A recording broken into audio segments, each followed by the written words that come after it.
Good morning. I feel like a variation of that famous song, A Rainy Day in Georgia. This is a rainy day in Arlington. Doesn't happen very often. Well, I'm Jim Spaniolo, president of the University of Texas at Arlington, and it's my privilege to welcome you to our campus this morning. We are proud to host the White House LGBT Conference on Safe Schools and Communities. It is indeed encouraging to see so many people coming together to discuss an issue so critical and fundamental as the safety and security of all individuals in our country. Thank you all for being here. In particular, I'd like to extend a special welcome to our distinguished guests who are here with us today. The Honorable Eric Holder, Attorney General of the United States, and Valerie Jarrett, Senior Advisor to President Obama, both of whom will be joining us later this morning. Gautam Raghavan, LGBT Liaison for White House Office of Public Engagement, and Tom Annable, President of Fairness Fort Worth, who is also an alum of UT Arlington. One of the special characteristics that draws so many of us to college campuses is that college campuses are places where people of all walks of life can find acceptance and can express their views freely. Make no mistake, the dialogue on a college campus can be spirited and intense at times. But there is, by and large, a strong thread of civility that pervades. People listen to one another. They show a respect for a broad range of opinions and ideas. They often find common ground in their differences.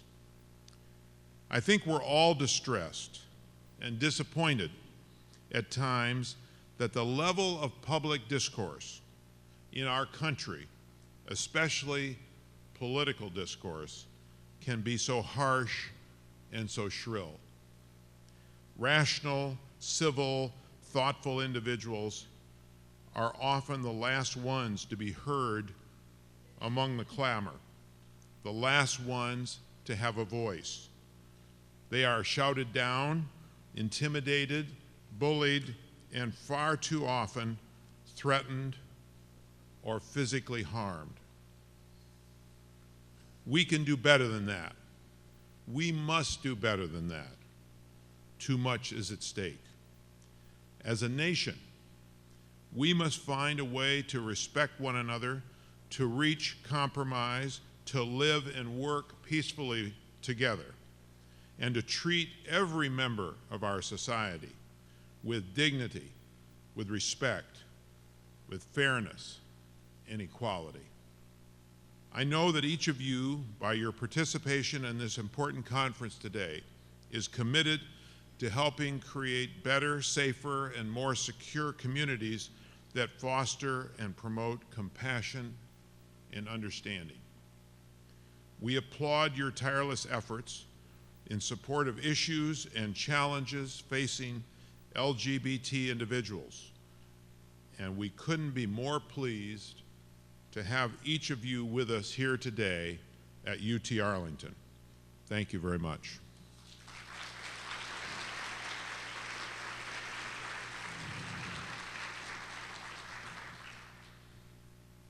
Thank you, President Spaniolo. And it is my pleasure to welcome each of you today to the White House LGBT Conference on Safe Schools and Communities. I'm Thomas R. Annable, President of Fairness Fort Worth, a nonprofit organization based in Tarrant County in Fort Worth, and we provide and promote civil rights for lesbian, gay, bisexual, and transgender individuals.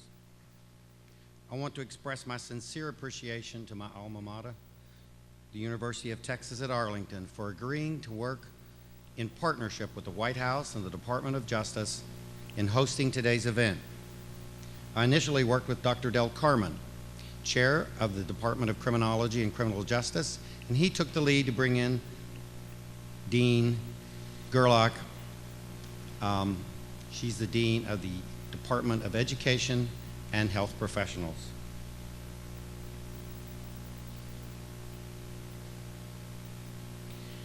Also, Dr. Del Carmen brought in the president of the university to participate in this effort, and the provost, and most importantly, the highly competent and dedicated staff of the university who shouldered the load for today's event. The university is graciously providing the facilities, parking, audio-video services, volunteers, the food and beverages, and the live internet stream for today's program. This allowed each of you to attend today at no charge.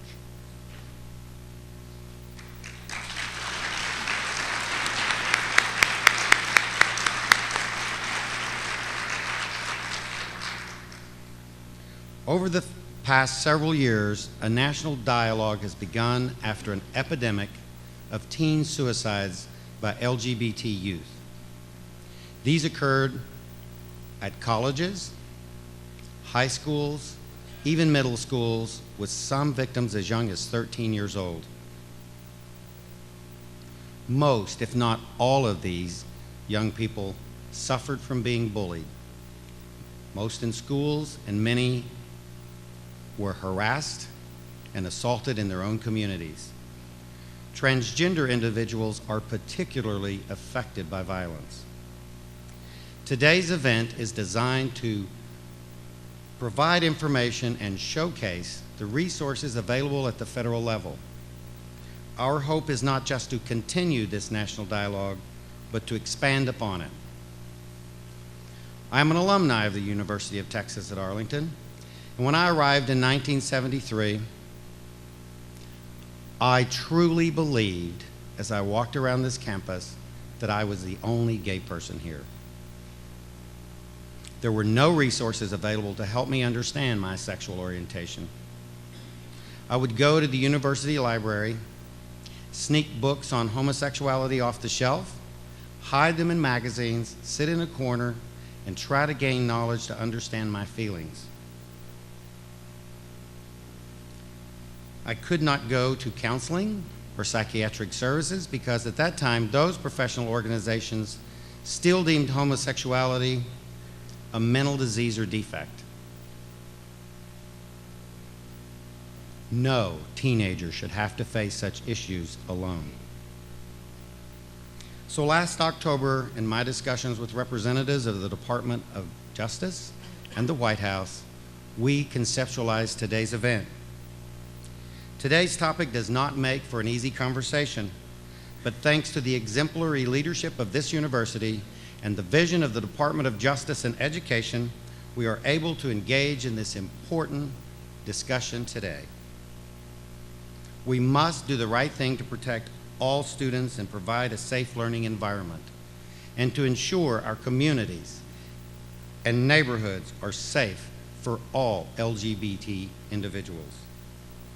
I want to thank each of you for coming today, and as we all know, the keys to solving our problems are knowledge and communication. Thank you.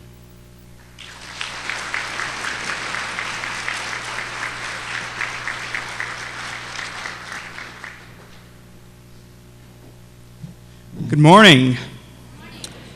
Hello, everyone. My name is Gautam Raghavan, and I serve in the White House as the liaison to the lesbian, gay, bisexual, and transgender community. And I just have to say, it's wonderful to be here in Arlington, Texas. You know, rain or shine, you guys are much nicer here.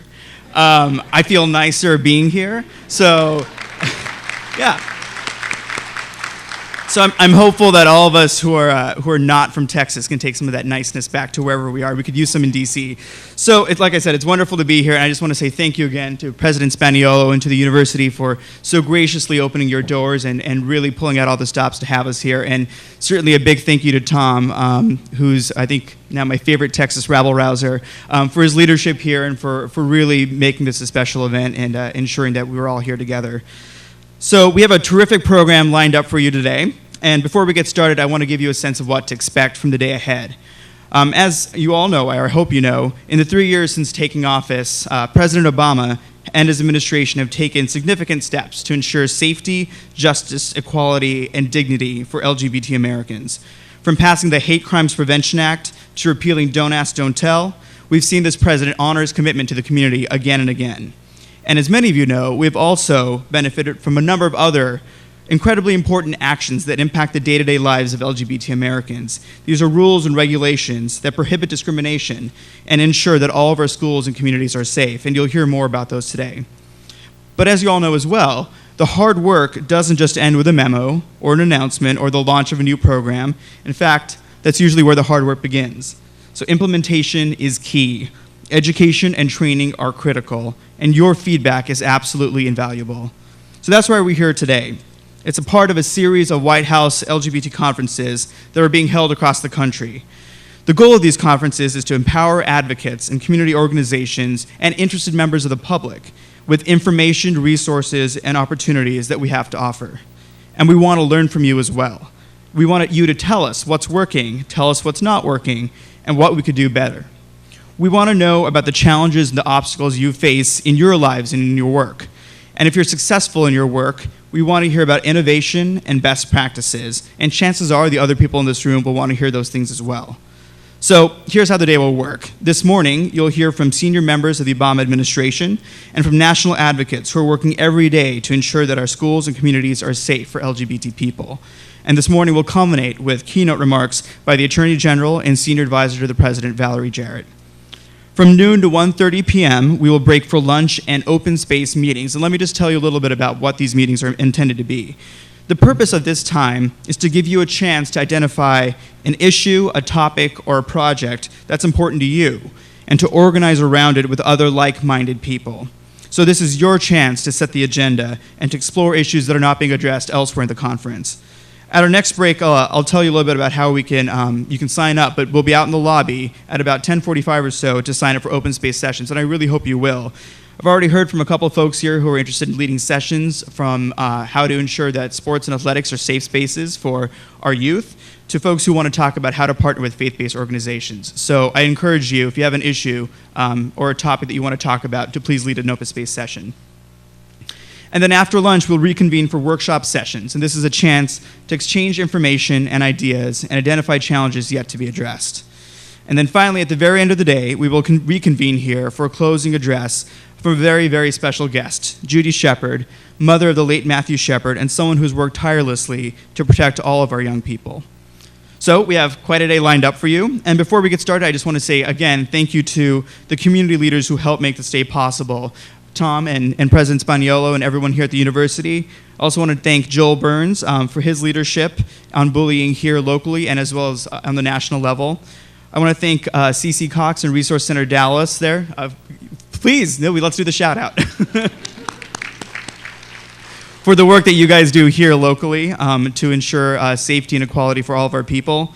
And I want to thank David Shard from Southern Methodist University, Dennis Coleman from Equality Texas, and Ann Fay, who sits on the Board of Directors for Human Rights Campaign, for your leadership here. All of you and your courage and your commitment really do demonstrate for us an example that we could really use in Washington, D.C. as well. So finally, in terms of housekeeping, please note that this morning's session is open to the press, most of whom are in the back. Thank you for being here. And the closing session with Judy Shepard will also be open to the press. However, the afternoon sessions will all be closed press. For photographers, please feel free to take photos of what's happening up here on stage, but we ask that you respect the privacy of audience members and not to take photographs of them or during the workshops. And finally, you're all welcome to tweet along using the hashtag WHLGBT and the Twitter handles that are listed on the agenda. So with that, we're ready to get things started, and it's my great pleasure to introduce a good friend and colleague from the Obama administration, Matt Nosenchuk with the U.S. Department of Justice. Thank you.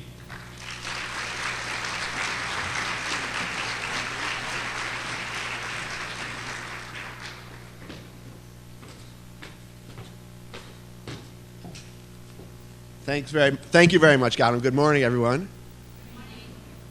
So I was here in November, and we had a hate crimes training conference here at the University of Texas at Arlington, and it's a great pleasure to be back. I want to also echo Gautam's thanks for to the University of Texas, Professor Del Carmen, for his hospitality. You know, the Southern hospitality was so great that we just had to come back. In November, we had about 175 people, law enforcement and community leaders, gathered together to learn about the Matthew Shepard James Byrd Jr. Hate Crimes Prevention Act and its provision and its implementation. And after that conference, which went so well, we said, we want to come back, so get us 400 people. And here we are today. And we are now going to transition from the introductory remarks to our first panel, which is going to focus on safe communities issues. So if my panelists could come up, that would be great.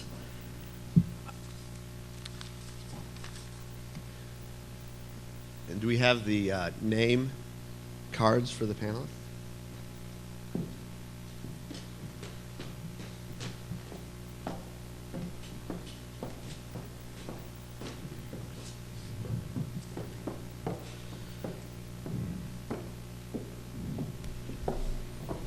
So while the panelists are getting settled, and I'll introduce them in a minute, let me just tell you a little bit about what this particular panel is going to address. So this conference is the White House LGBT Conference on Safe Schools and Communities. So we've developed two panels, one focused on safe communities and one focused on safe schools.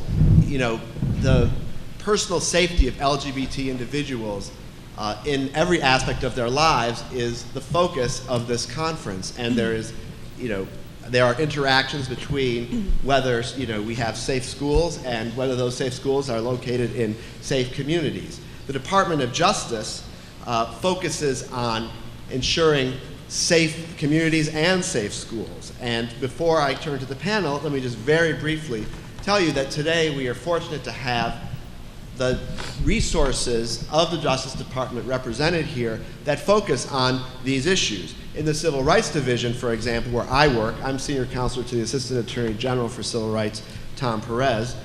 We work diligently on ensuring safe communities through our criminal enforcement of federal hate crimes laws.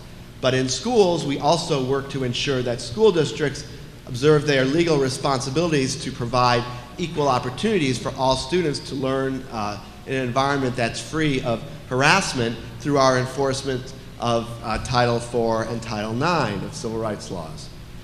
And we also have worked in our police misconduct work to ensure that community interactions with law enforcement are conducted in a non-discriminatory way. So in the city of New Orleans, for instance, where we entered into, we are in the process of developing a consent decree. We issued a findings letter that talked about all the ways in which the LGBT community in New Orleans faces discrimination in its interactions with the New Orleans police. Then in other parts of the department, like our Office of Justice Programs, which does programmatic work on a variety of criminal justice related issues, we have programs that focus on LGBT youth in the juvenile justice system, LGBT youth and opportunities for mentoring in the Hispanic community. We have our Bureau of Justice Statistics that tracks victimization of LGBT youth. We have our Office of Victims of Crime that focuses on providing assistance to victims of crime and has developed programs that address the particular concerns and needs of LGBT youth. We have our Community Relations Service, which is another part of the Justice Department that goes into communities to conduct mediation around conflict that arises from instances of hate crimes and other types of other types of violence that occurs that raises civil rights concerns. We have our COPS program, Community-Oriented Policing Services, that has various programs that address bullying and cyberbullying. So we have a range of activities within the department that we are here to talk about today, and there are going to be workshop sessions in the afternoon where you can hear and engage with representatives from the department who can talk more about these programs.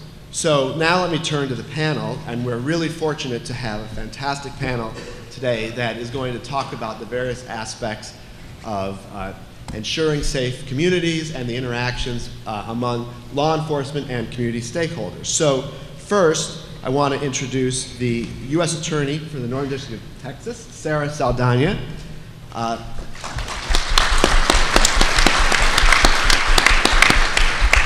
We're really fortunate to have her here today. She leads the U.S. Attorney's Office for the Northern District of Texas, an office that has 4 staffed offices with some 220 employees. Sarah is a graduate of Texas A&M University and Southern... Sorry. Yeah, I don't know the rivalries. And then SMU Law School. I don't know if that's doubling that. She was on the zoning board in Dallas, appointed by Mayor Annette Strauss. She also was a language arts school teacher early in her career, so I think she has some particular insights that she can share on safe environments in schools and communities. She clerked for the U.S. District Judge Barefoot Sanders, who was a hero on the federal bench and committed to civil rights issues, desegregation in Dallas. She was in private practice and then joined the U.S. Attorney's Office as an assistant United States attorney, where she prosecuted a variety of criminal cases and then was appointed by President Obama to be United States Attorney for the Northern District of Texas. We were going to have the U.S. Attorney from the Western District of Texas, but Mother Nature prevented him from getting here today, Robert Pittman, and we're sorry not to have him, but he'll be here. He's here with us in spirit. To my immediate left, we have Chief Jeffrey Halstead, who is the police chief for the city of Fort Worth. He began his career in Phoenix, where he served in a variety of assignments that included the bomb squad, security planning for the Super Bowl, and he was appointed to be the head of the chief of the Fort Worth Police Department in December of 2008. To Chief Halstead's left, we have Becky Monroe, who currently serves as the acting director of the Community Relations Service, which is a component of the U.S. Department of Justice, where she works with law enforcement and local government officials, community leaders, and federal agencies to address tensions associated with allegations of discrimination based on race, color, and national origin, and has worked to develop community responses to the Matthew Shepard Jamesburg Jr. Hate Crime Prevention Act. As I said earlier, she was designated as acting director of CRS on October 15, 2010. She joined after having worked at the Constitution Project. She graduated from Georgetown and Yale Law School and clerked on the Fifth Circuit for Judge Richard Paez. And to my far left, I have the pleasure to introduce Maya Rupert from the National Center on Lesbian Rights. She joined the center in 2010 to work on federal policy and legislation. She's written and thought and commented on the intersections between race, sexual orientation, and gender identity. Graduated from University of California at Santa Barbara in 2003 and University of California at Berkeley Law School in 2006 and clerked for Judge Eric Clay on the Sixth Circuit. So this is a great panel, and one housekeeping remark before I start the questions. In front of you, you'll find note cards, and if you have questions, we're going to try to leave some time at the end. We will leave some time at the end for questions. You should feel free to write your questions down on the note cards. They'll be passed up to me, and I will ask the questions of the panelists. So get your pens out, and let's get started. So my first kind of overarching question, when we're talking about safe communities and what law enforcement can do to prevent hate crimes, bias-motivated violence from occurring, and how we can enforce the law when it does, I guess the first question is just to sort of make sure everyone is on the same page. Like, what are we talking about? So Chief Halstead, if you could just say and I want to ask this question of each of you kind of from your perspective.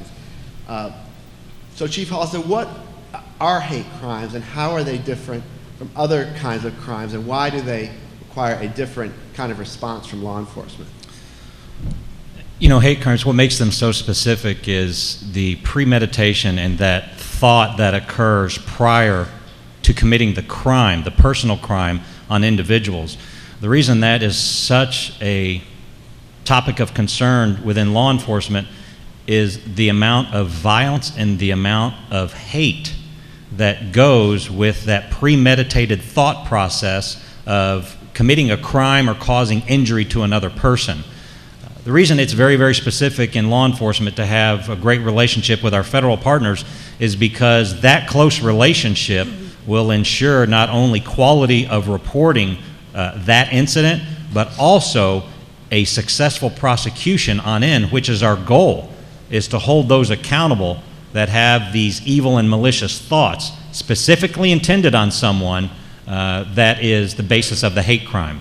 So, and then I'd like to actually have some of our prosecution / legal assistance in the true definition. But remember, it's that premeditated or the pre-assaultive type conduct or behaviors or words that occur, then the commission of that is what's key for us to begin that prosecution. And within your law enforcement department, where you live, find out who investigates those crimes and who is responsible for the investigation, because you need to build a relationship and assist with training from those persons that are responsible for those investigations. Thank you. So, Sarah, why don't you take that question from your perspective as a chief federal law enforcement officer for the Northern District of Texas. You know, how do hate crimes fit into the priorities of the U.S. Attorney's Office and the Department of Justice? Okay. Well, good morning, everybody. It's very good to hear. Let me just take 1 second, Matt. I am brimming with pride here to see this group of folks that are interested in this issue. I was so concerned that the weather might dampen spirits, but you all sound like you're wide awake and ready for bear, so you're my kind of people in that regard. Let me tell you a little bit about the U.S. Attorney's Office. As Matt referred to us, Chief, don't take any offense, but as the Chief Law Enforcement agency in the North Texas area. We cover 100 counties. We have enforcement of the federal laws, which include the Hate Crimes Act that's been referred to here today. But, as the chief referred to, we have got a very close communication with all the police chiefs in the community, the sheriff's department, certainly the state attorney general's office and other law enforcement agencies. We are always talking. And when such an incident happens, we'll be communicating with each other, rest assured. With respect to our agency, principal investigating agency, it's the FBI. And 972-559-5000, if there's any incident, complaint, concern that you have, the FBI has several agents, special agents assigned solely to the civil rights area, and they are well trained. We assist in that training, and they can help, certainly talk you through things. When it comes to the legal aspects of it and the prosecutions, that's where the U.S. Attorney's Office steps in. And we deal with the evidence, the gathering of evidence, the interview of witnesses, and preparing the case for a potential indictment. So in terms of priorities, obviously it is a very high priority of the Department of Justice. And within my office, everybody knows, and I've been in office for 5 months, and but everybody knows this is one of the topics I started talking about very early on, that this is important to my office, to our 100-county area. It gets my attention, and I want to hear about matters. So that's kind of just an overview of where we fit in the spectrum. Great. And in fact, you know, when we hear about matters, if I hear about them in Maine Justice, or Sarah hears about them in the U.S. Attorney's Office, you know, we're in touch. We're in touch with each other, with the FBI, to make sure that, you know, any matters that occur, and, you know, we recognize that one occurred recently in Dallas, you know, they're being looked at. We want to look at and hear about each and every incident. So, Becky, just to build on what Sarah and the chief said, can you talk a little bit about this impact that hate crimes have on communities, which is, you know, where CRS fits in? Absolutely, and you know, it's truly an honor to be here, because the work that the Community Relations Service does really does, it's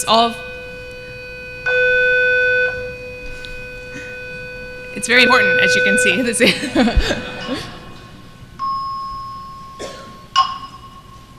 Okay. I arrange for that whenever I'm going to speak. Just to, oh.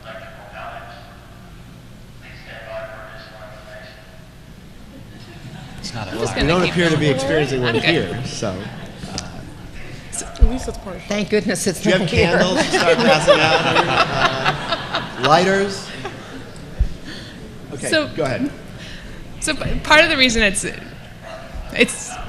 such a true honor to be here is that the work that we do depends on working with community leaders like the people in this room. So when we talk about hate crimes from the perspective of the Community Relations Service, we think about the impact on an entire community. So we talk about the legal definition, and we know that someone is being targeted for who they are. But what also happens is that they're targeting an entire community and trying to instill fear in that community. And part of what we do as the Community Relations Service is we will work with community leaders who, even when confronted with this kind of terror and when confronted with this kind of violence, will stand up and say, that is not who my community is, and that's not what I'm going to let happen here.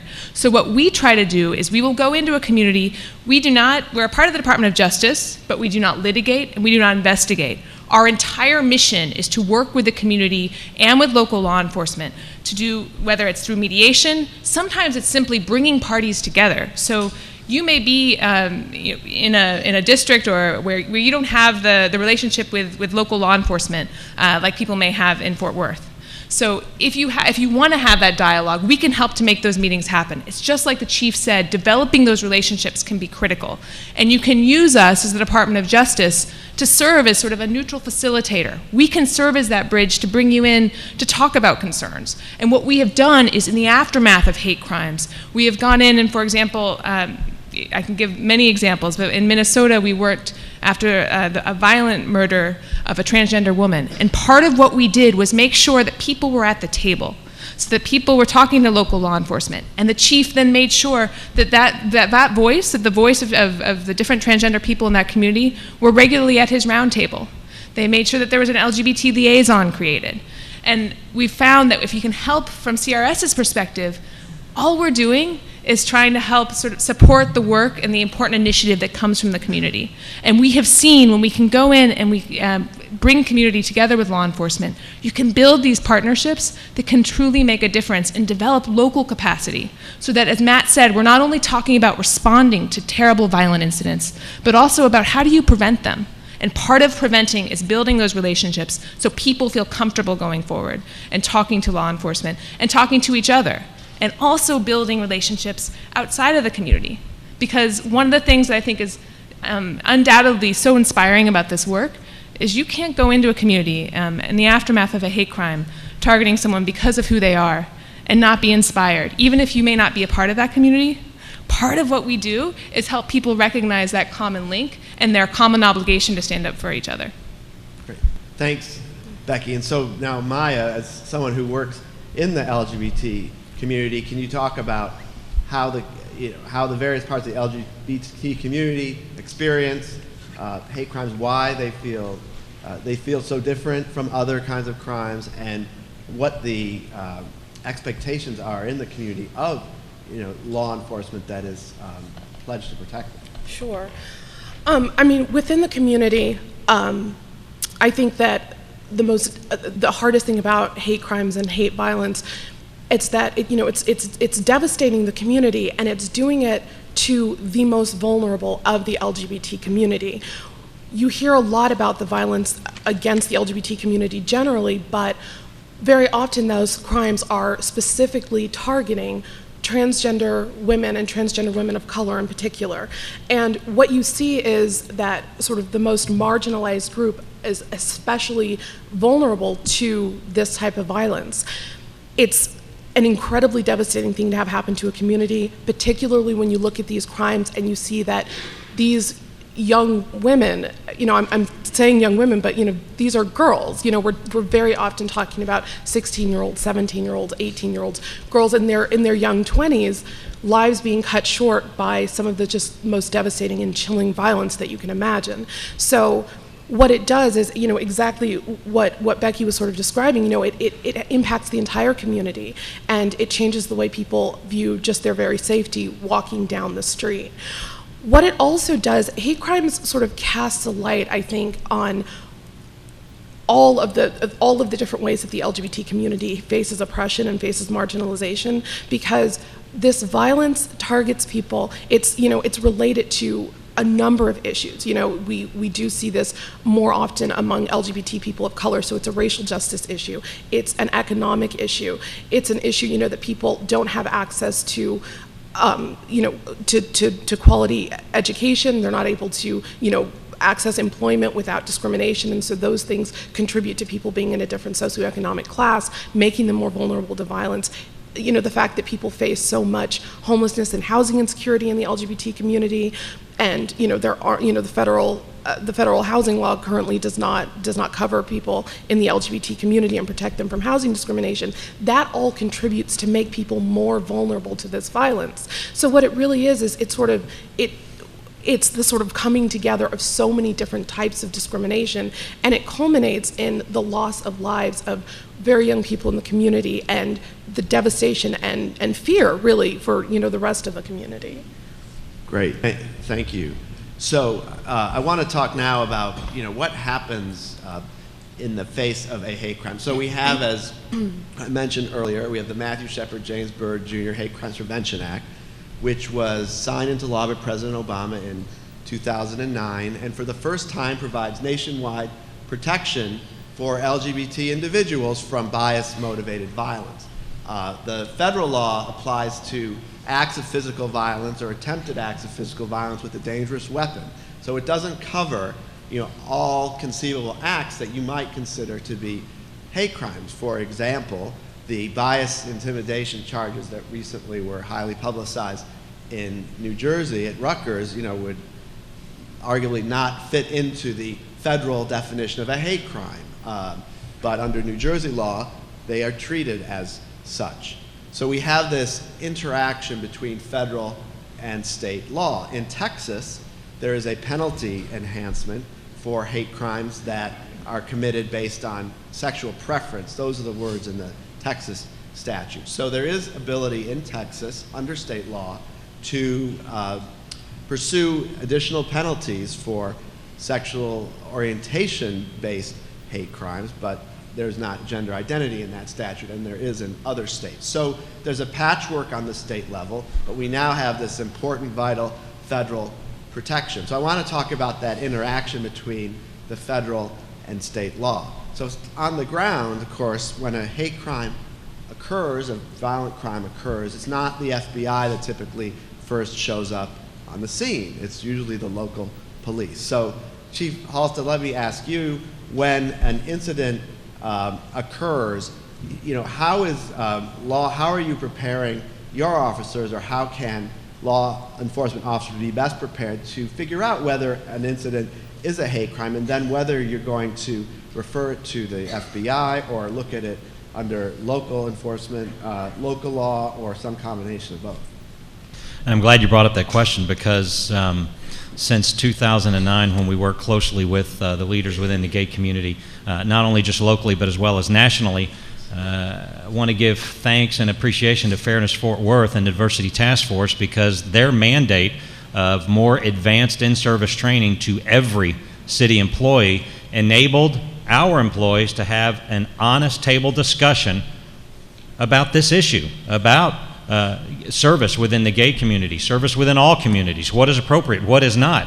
And that was good time for our police officers, because although we can advance our training specifically related to the investigation of a hate crime, I can't pinpoint which police officer is going to respond to what location to address that first 911 call of a hate crime. So that training encompassed everything. So now that those officers, we are up to 90% of our sworn population being advanced training.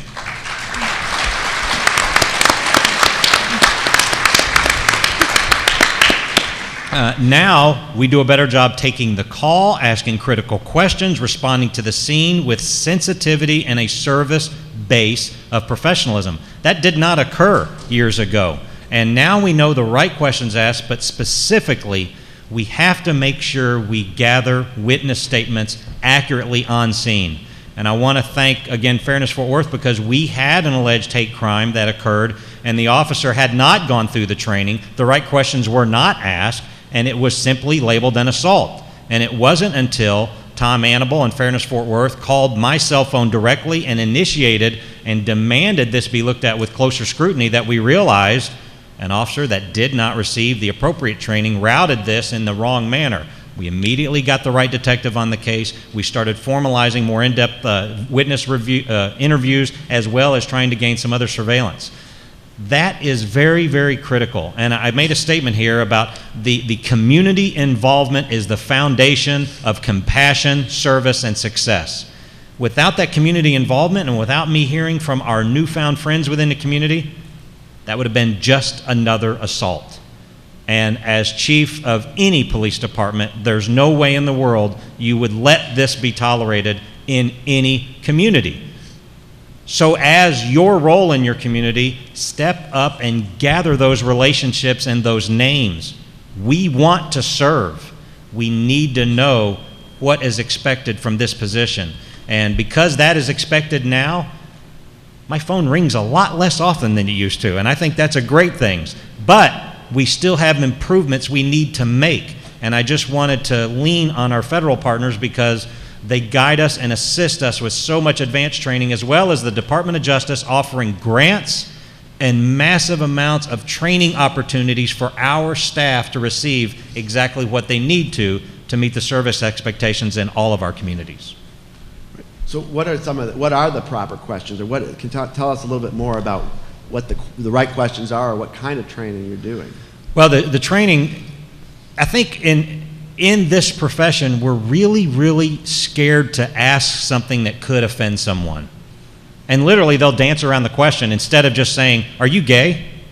They are scared to death to ask that because they don't want a complaint. They don't want you calling internal affairs. How dare you think I'm gay?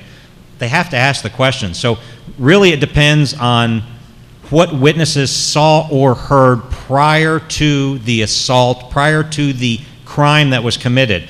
Keeping in mind that we are highly sensitive about these types of crimes than we were many years ago. And I was very offended when it was misreported, both internally in our department as well in the community, that there was a hate crime near one of our gay bars. It was a robbery that turned into a homicide. It was not a premeditation of assaulting that man in the car because he's gay. We knew that. However, the communication within the community disrupted the flow of accurate communication, and it turned out being a hate crime when in fact it was not. It was a robbery. They took his wallet, they hit him in the head with a hammer, and he died. The man was not gay. There was not a motivation on that act, but everyone started thinking it was a hate crime, and we had to immediately get out with our partners and inform them that it was not. But the questions have to be, what was said prior to the crime committed? Who was with them? What did they look like? Where did they go? Driving a car or not? Are you at a retail where there's surveillance cameras? But the key, in order for us to be successful with the prosecution and the report taking, the elements of what was said prior to the crime being committed is extremely critical. Because we have had one where during the act, they uttered a disrespectful word within the gay community. And we had to do a detailed interrogation of the suspect to find out what was in your mind prior to beating this person up and trying to stab them. That was key for successful report taking as well as documentation. So the key questions are ones that we cannot be offended, and you should not be offended, because if we feel there's a hate crime committed, we have to come right out and ask some very direct and hard questions of our employees. Great. And so Sarah, what questions are you asking when an incident occurs? What are you asking of your prosecutors? What interactions are you going to have with local law enforcement and the FBI to determine what role you're going to have, or whether the state is going to go first, and how does that work? Is it automatically going to the state first, or describe that relationship? Okay, sure. And that's a critical issue, and if we didn't have such good relationships with our law enforcement partners, it might actually be a hindrance with state authorities and federal authorities fighting over a particular case. The good news is the entire civil rights area, in particular the hate crimes area, there has been so much focus from the top, the very top, as in the President of the United States, down, and that gets down to the U.S. Attorney's Office about the importance of this, that we meet regularly with all our law enforcement partners. I have a quarterly breakfast meeting with state and local law enforcement, all the heads of the agencies, and we talk about issues like this. Training is vital, and this is a victim-centered crime. And that is one of the challenges to us is, short of a very notorious crime where a lot of people gather, this can often be a hidden crime, not unlike human trafficking. Somebody is embarrassed to report a matter, and then you've got to work with the person, interview them, have the right skills, and we are training our prosecutors. I have one specifically dedicated to the civil rights area. She's very capable. She's received lots of training. She has now tried several cases, not just hate crimes, but also other cases in the civil rights area. But in the sense that there is that common thread of a victim-centered crime, we've got to pay attention to how we interview the victims in a sensitive manner, as the chief has pointed out, but in a manner where you are thinking about what you're going to present to the jury, how you're going to persuade the jury that circumstantially, because very few times do you hear somebody, although it happens, say, I'm beating you up because you're gay. The circumstances have to establish that. So we have to look at the individual, the perpetrator, his history, her history, the victim, obviously, the circumstances where they were, and things like that. But it presents a tremendous challenge because of the emotion, sometimes the hidden nature of the crime, sometimes the embarrassment involved. And we work really hard to sensitize, certainly the patrol on the ground, the police officers out on the street, but also our prosecutors when they're actually interviewing witnesses. It's vital and important. And it bears repeating several more times, and you may hear it again, but the chief is absolutely right. Without you and without you all communicating to others, we have got to hear about these matters. If in fact it turns out it's not a hate crime, so be it. But we'll look at it and consider it and weigh it and look at the evidence. But we've got to hear from folks, and I ask your help in one of the reasons I'm here is because I want you to know, by the way, I need to give you another phone number, 214-659-8600, which is mine. I need you to know that we're there waiting to hear from you, because otherwise these crimes will go without justice being rendered. Great. I want to turn to Becky, but just to remind you, there are note cards on your tables. If you have questions, please write them down. They're being picked up and brought up to me, and we'll turn to those shortly. So Becky? I wanted to echo something the U.S. Attorney and the Chief were, something that they were saying is that there's a really important role for the community. And so, when I talked about the work that we did with the police chief in Minnesota, for example, just as the chief mentioned, he wanted to serve. He wanted to hear more from the community. And a key piece that the community did was actually to help provide that training. So when we offer, one of the services we offer is to provide training, and often we do it in conjunction with local community leaders. And I know that that's another really important role that we've seen community members play across the country. And again, it's pretty extraordinary that community members are willing to step up and doing that and do that in the face of hate, in the face of what they're confronting often. And I just wanted to emphasize that's another role for the community, and it has been a really successful one that we have seen. So I think there's always a role here, and it's often, to develop that relationship, providing that training goes a long way as well. Maya, do you want to say something about sort of the community perception when a violent incident occurs, and the experiences, and if you've had with communities sort of demanding intervention by law enforcement to address something as a hate crime? Absolutely. And I think, the perspective from the national organizations is that we see our role as being a resource, as, being some of the people that can go to local law enforcement and make sure that people are equipped with the tools and the language and the sort of know-how to interact with the community in a way that's going to, make both the law enforcement officials not feel awkward asking those questions, but also make the community feel comfortable coming forward. Because I think that generally speaking, the community is not, people are not embarrassed to talk about their identities as long as they don't feel like that's going to somehow be used against them.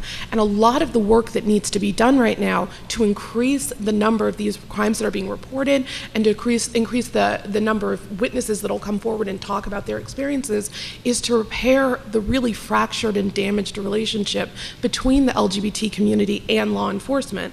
And that sort of come from a number of different places. I think that from the community's perspective, there is sort of a culture of mistrust. There's this sense that law enforcement officials have an assumption of criminality when they're dealing with the LGBT community.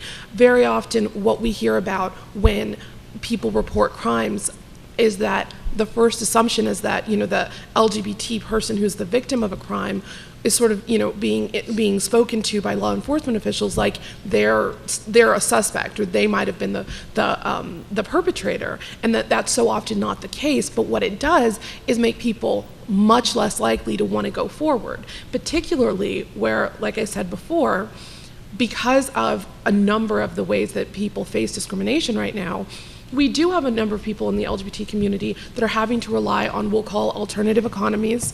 And when they're victims of crimes, maybe they were doing something that wasn't, that wasn't legal. If they think that that's going to become that's going to become the point of the conversation, they're going to feel a lot less likely to come forward. We see this a lot with violence against transgender women who, for example, were engaging in sex work while, they saw a crime committed against another trans woman. They're not going to come forward with that because the assumption is that the law enforcement officials are going to interact with them like they're criminals, like they've done something wrong, and that'll become the focal point of the interaction as opposed to reporting of the crime. I also think that there are some sort of subtle ways that law enforcement officials can communicate that, we're here to protect you too. And that's going to go a long, long way in the community. And they seem like small things, but when we hear about hate crimes and people, for example, with the transgender community, when people use the wrong pronoun for someone or use a sort of different name than the person was currently going by, those types of things send that message again that we don't. From the law enforcement officials, we don't get what you're going through. We don't sort of get your issues. If we can, be a resource for law enforcement officials and make sure that people understand how important that is to use the correct pronoun, to be respectful to people when, both interviewing victims and witnesses, those types of things are going to do such huge things to really repair this fractured relationship and increase the number of these instances that are being reported, but also just making the LGBT community feel more safe and feel like law enforcement is there to protect them as well. Great. Thank you very much. So we have a whole bunch of questions, and I'm going to try to combine some of these questions here.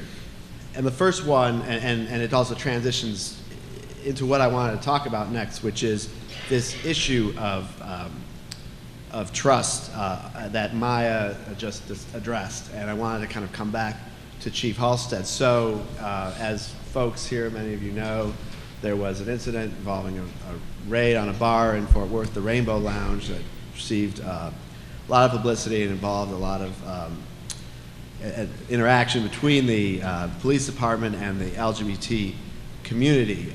So how did you, when that incident occurred, and to the extent there was a deficit of trust, within the LGBT community with their law enforcement that's pledged to protect them, how did you work to overcome that?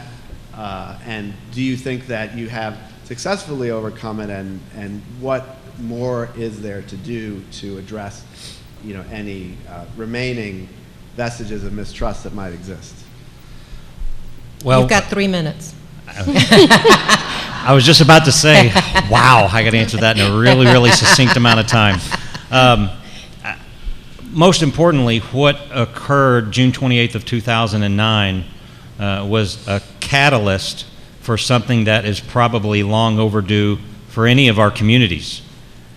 Your June 28th of 2009 is going to come your way at some point, and I only hope and pray that you have community leaders that have the courage to stand up and demand action.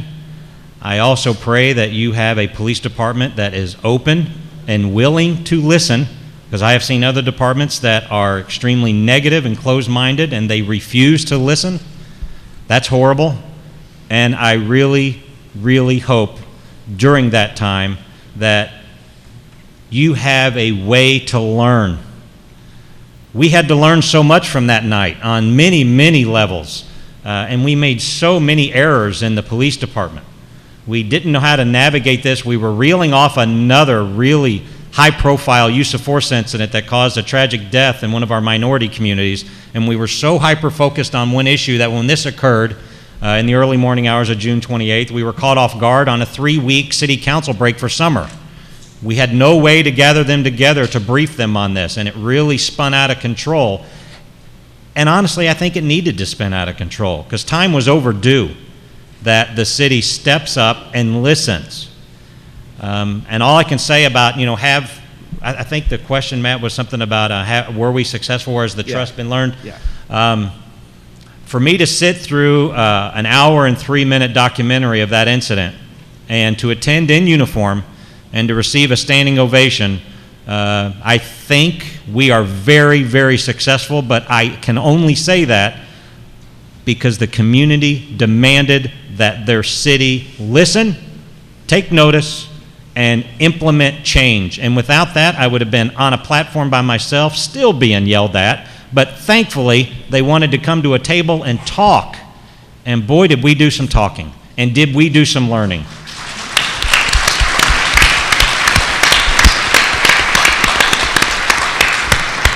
How about including, and everyone should get closer to the microphones. I just got a note card saying that when you answer. How about including LGBT officers in the police force? Is that something that you've tried to do, been able to do, are working to do? And how important is that in your view? It's invaluable. Just wanted to say, Officer Kelly Whitehead, if you could just wave your hand over there. Kelly is our official LGBT liaison for the police department. The first one I appointed was Officer Sarah Stratton, who was invaluable in building a trust-based relationship. But honestly, man, did we grow so much as an organization because we openly say Sarah's gay. And to say that in front of a group of 35 police recruits back in 2009, you would think that I just told them they won the lottery because their jaws dropped. They just didn't know we were allowed to talk about that. But yes, we can talk about that. Just like I can talk about my wife and kids. They can talk about being gay. It's totally okay. We're here to serve. We're here to learn and here to grow. But having that person attached in the chief's office, literally 20 feet from my desk, was invaluable so that the message would not be distorted or interrupted and the clean communication can be shared on all sides of our table. Great. So a couple of the questions address what happens, and I guess I can ask Maya or Sarah or Becky, when you have a hate crime and the victim is African American and gay, or Latino and transgender. I mean, we have crimes where there may be a mixed motivation, or where it may have been committed based on one kind of bias or another. How do we address that, and what are some of the problems that arise when you're talking about populations that are doubly marginalized? Okay, I'll go ahead and start, and then see if maybe Sarah wants to follow up with more. But this happens a lot, and I think that it is important that we remember that these issues are very connected, and it's not useful if we sort of artificially try and separate sort of a racial justice issue from an LGBT issue when we're talking about LGBT people of color, or any sort of mixed bias crime where a person's identity, a person has a number of underrepresented identities.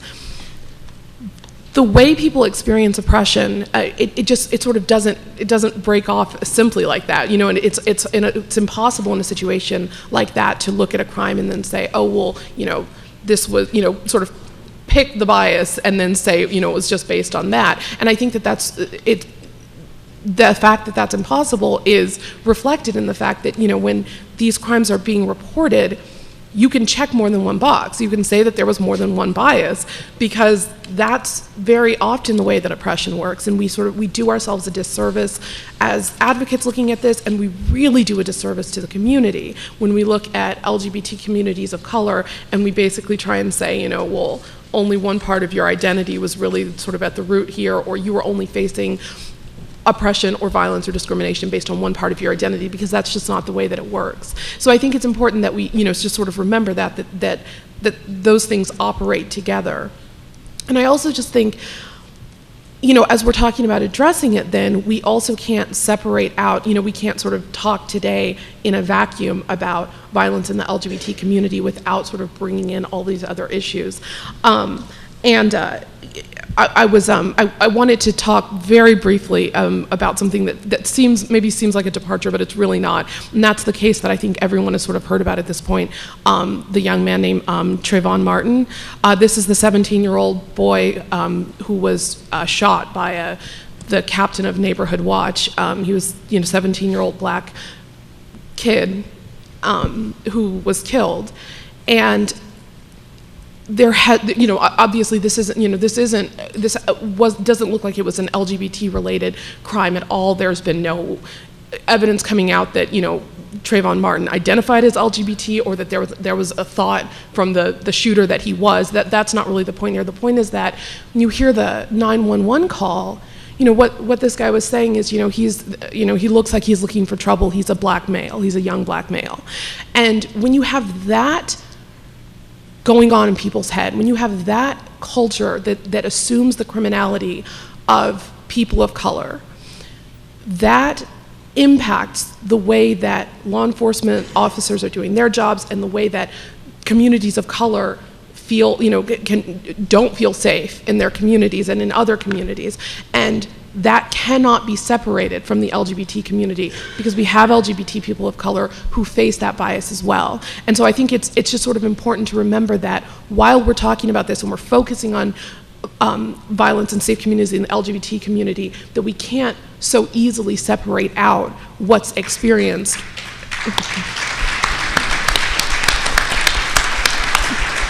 And I'm gonna stop there and ask Sarah if you have more. Well, of course, from my perspective, the question is whether there's an actual or perceived that the action was taken, or the beating occurred, or the violent act happened based on an actual or perceived membership in a protected group. So it's not even a question of whether that's actually a person of a certain race, color, religion, but rather the perpetrator perceives that to be the case. So all of what Maya says, I certainly agree with. It just comes back to that subject that I think Matt started with. Am I giving you too much credit, Matt? Communication.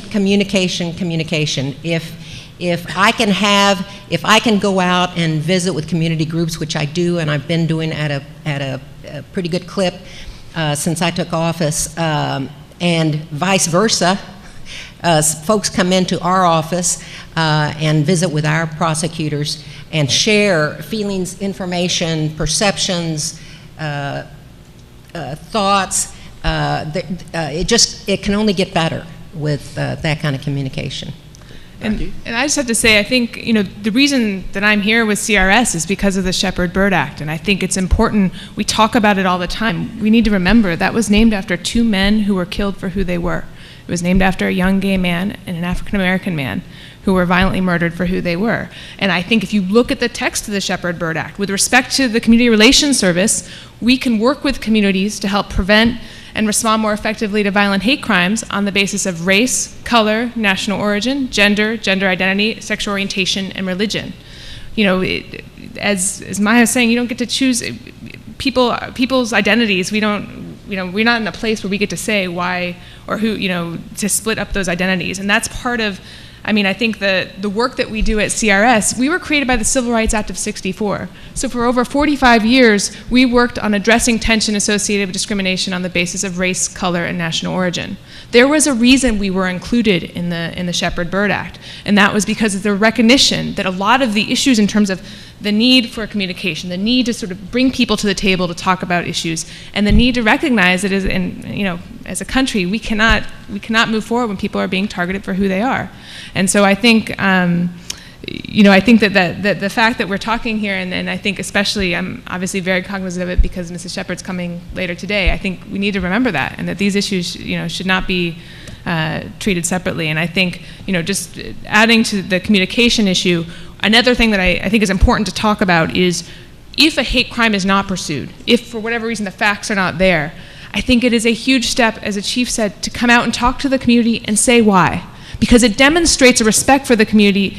People understand, people want to understand the facts, they want to understand why something is being pursued and why it's not being pursued. And you would be amazed how many times we go into communities because there's tension, because something wasn't pursued. But then if people come and say, here's why, and here's what we need, here's the evidence that we will need, and in the future, if you have these issues, here's why you need to come to us, that can go a long way as well. But I just wanted to summarize that, as well as, again, reflect on the fact that for us, we're here because of the Shepard-Byrd Act. So we have a couple more minutes. I have two questions that I really want to get out here. And there have been a lot of great questions. A number of them are focused on the subject of the next panel, so I will give those over to my colleague from the Department of Education, and he can sort of factor them in as he's leading his panel, because I want to focus on safe communities here. So the first issue is reporting of hate crimes, and we have a question that from a member of the audience. As a teen member of the LGBT community, I've been a victim of and witnessed hate crimes my whole life. The general consensus seems to be that if it gets any attention, there will be more negative repercussions than positive ones. What can I do, being 18 years old, to help myself and the many teens like me? So there's this fear among victims that if they report, they're going to be, have their faces flashed around the newspaper, that it's going to potentially, result in more targeting, more violence, scrutiny that they don't want to have. So I guess this is a question for any of the panelists. What do you say to a teen like that? Maybe start with the chief. And I'm only assuming that with the age, it's possibly maybe senior in high school or maybe in a college, but I'm just going to assume that it's still high school.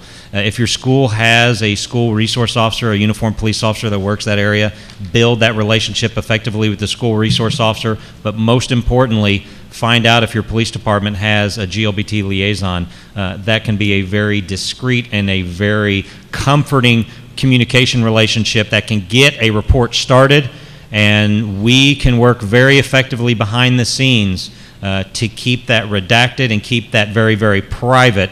However, that concern of it being public has to be a realization when that goes forward for prosecution. And it's very challenging for us when that occurs. But we will do everything as a police department to ensure your safety. So if you're at the school, that relationship with the school officer is imperative. And if you're in a community outside of school, building that relationship with either the assigned detective for the hate crime investigations unit and or your LGBT liaison is extremely critical. But we will do our best to keep you safe. But I'm glad they stated that that is a concern for them, because that's a concern for us as well. There's got to be, I'm sure Maya and others can provide phone numbers and websites for young people that have these issues and are struggling to find. I don't think the first person you may go to is a police officer on an issue like this and this sensitive. So I'm sure Maya can provide an 800 number where you can call. Certainly I would think that all the cities, at least the major cities, would have an emergency line you can call to find a counselor or some type of person you can talk to before stepping to the police officer. You've hit it on the head. This is one of the largest challenges we have with these crimes is it's not easy to be a victim for a number of very obvious reasons. It's certainly not easy to be a victim who's put in front of a jury and has to talk about some very difficult things. So those people who step forward, Mrs. Shepard and others who are trying to create a climate where people feel more comfortable about reporting these things is so vital to our community. I wish I knew off the top of my head, and I should. NCLR has a hotline, and I can't think of the number for anything right now, and I'm sorry about that. But if you Google the National Center for Lesbian Rights, our website, the number is there. There's an 800 number. There's also a local, it's a 415 number, and we absolutely will get calls from people who want to remain anonymous. And the good thing about working with an organization is we can be that intermediary. We can partner with law enforcement. We can, go to people sort of behind the scenes and say, listen, we're hearing about this. We can't sort of give you some specifics, but this is something that needs to be targeted and addressed. Now, right, the other side of that is, that method wouldn't lead to sort of prosecution of the person who actually committed the crime, but it would allow us to work with people to address the problem without having to name names or point to the person who came forward to us. And I know we've seen that, and that role is so critical. Often the people who are coming to us are not individuals, it's larger organizations, it's groups where people who have felt comfortable talking to them about issues, and then they come to us. And so whether it's providing the services we talked about, or we do a lot of work in schools as well, and I know there's going to be more discussion about that later. We have a program called the Student Problem Identification and Resolution of Issues Together, which in the proud history of government acronyms is SPIRIT. But it's a good one, actually. But the idea is that it's a student-led, student-driven program, and but often that comes to us because people are saying there's a sort of a culture of that lacks respect, where people feel that they are not understood, and there's also a culture of fear for violence in a school, and often there's going to be that community group can be so critical. They can serve as the link to law enforcement. They can serve as the link also to other services like CRS, where we can address issues all at the same time, so that the safety issues are being addressed by law enforcement, and we can start to address sort of larger cultural issues in a school that may lead to issues that could lead to violence. Right. So I think we're basically about out of time here. There are a bunch of questions that we didn't get to. I mean, there are questions about prevention. What can social service providers, educators do to prevent hate crimes? Obviously, education, communication are critical components. Engagement with law enforcement is critical. With respect to the continuum from school violence to community violence, we often say, today's bullies could become tomorrow's hate crimes defendants. And we work, in the schools to ensure that schools provide a safe environment. We're not necessarily going after the bullies and prosecuting them for hate crimes. I mean, the federal government tends not to prosecute juveniles except under certain circumstances. But there we're really focusing on the school's responsibility. But when someone becomes an adult and is out in the community, hopefully they will have grown up in an environment and learned in an environment where they're not inclined to commit such hateful and despicable acts. But unfortunately, they do occur. And what we need to do is increase our awareness as a community, our engagement with our allies in other civil communities and with law enforcement at the federal, state, and local level to ensure that there is knowledge about the tools that are available to protect people and that there is an awareness that certain kinds of conduct is simply not tolerated in a society that is focused on equal opportunity and civil rights for all. So I want to thank our panelists today for a great discussion. We could have gone on for a lot longer, but I'm going to turn now to my colleague Bob Kim, who is a senior counselor in the Office of Civil Rights at the Department of Education, for the next panel, which will focus on safe schools, and will provide opportunity to talk about some of the issues and the questions that I wasn't able to get to today. So thank you, and I look forward to engaging with you later today. We're going to have a breakout session on the implementation of the Shepard-Byrd Act so we can drill down on some of the issues that were raised here today, answer questions that I didn't get to today from the note cards, and I hope to see you there and around the conference today. So thanks very much. Good meeting, Maya. So good meeting you. Thank you.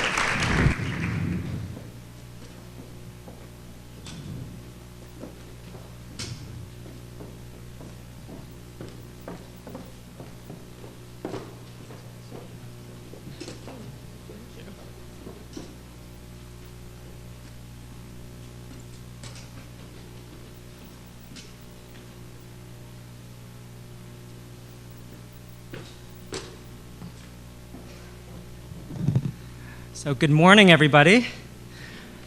Are we all staying awake? Are we drying out? My name is Bob Kim. I'm in the Office for Civil Rights at the U.S. Department of Education, and I just want to say personally I am so excited to be here and so great to be amongst so many friends, a lot of familiar faces here from around the country. So it's really, really exciting to be here. It's an amazing experience also at the Department of Education to be under the leadership and guidance of the White House and in partnership with the Department of Justice. We're very privileged to be here. The Department of Education has a very ambitious goal to really raise the bar, raise the level of student achievement in this country for all students. And we know that without also raising the experience and making it safer and a more supportive environment for LGBT students, that broad goal of ensuring that all children, all students are equipped and ready to learn when they enter school and succeed through elementary and secondary education and go to college and complete college and get ready for their careers, that is not possible without addressing this critical community, the LGBT community. So we are very, very excited to be here, and thank you very much for coming. I want to why don't we invite the panelists to come up and get situated while I'm sort of setting some context. So if you could all come up, our distinguished panelists. Just to set some context here, you know, in the morning we had a panel just now on safe communities. Now we're having a panel on safe schools. It strikes me that those goals of safe communities and safe schools are very intertwined. You know, even in the panel you just heard, we had a lot of sort of talk about prevention and trust and establishing dialogue.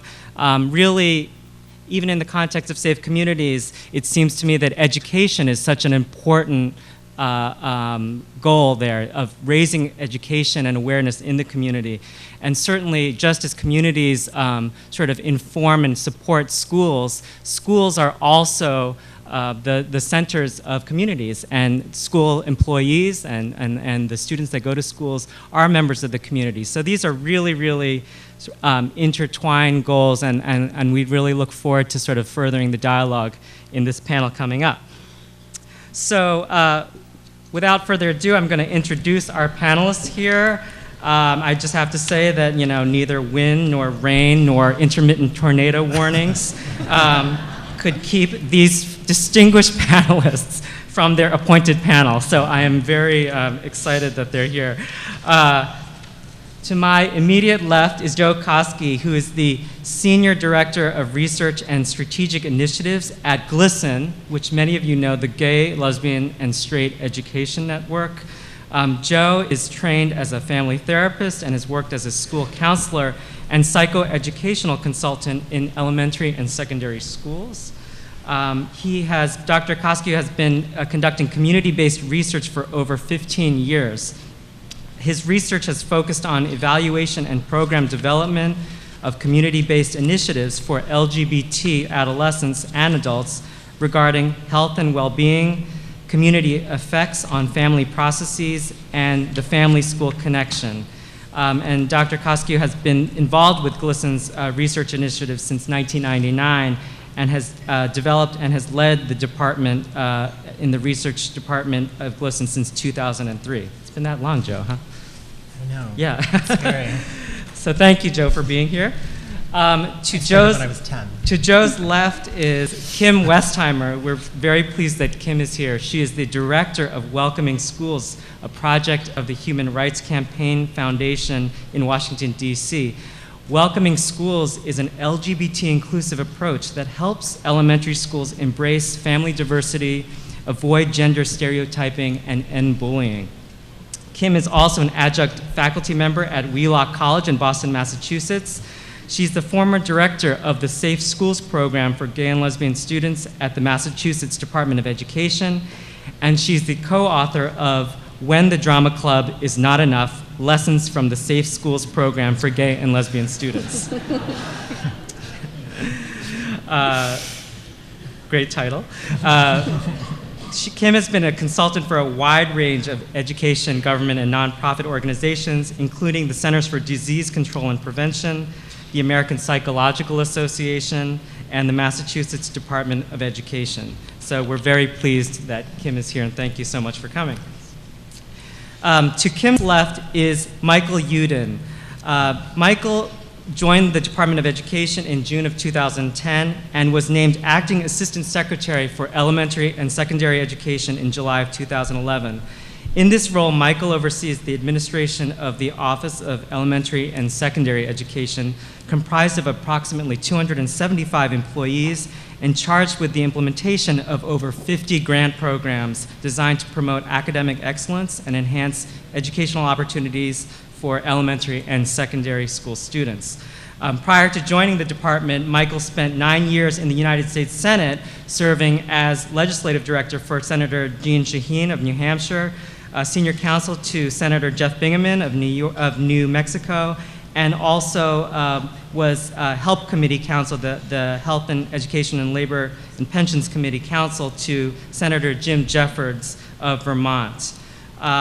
In these roles, Michael was really invaluable in developing, promoting, and advancing a comprehensive legislative agenda related to education, children and families, disabilities, competitiveness, and poverty.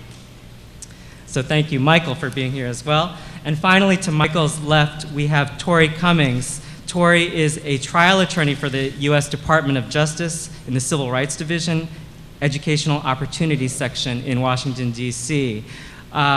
Through her work in this section, Tori enforces federal laws that protect students from discrimination on the basis of race, color, national origin, sex, religion, and disability in public schools and institutions of higher learning. Tori was the lead attorney representing the United States in the Anoka-Hennepin School District investigation and subsequent litigation in suburban Minneapolis, and we hope that Tori will be talking about this case more now and throughout the day. In this case focused on sex-based harassment and the resulting hostile environment for gender non-conforming students.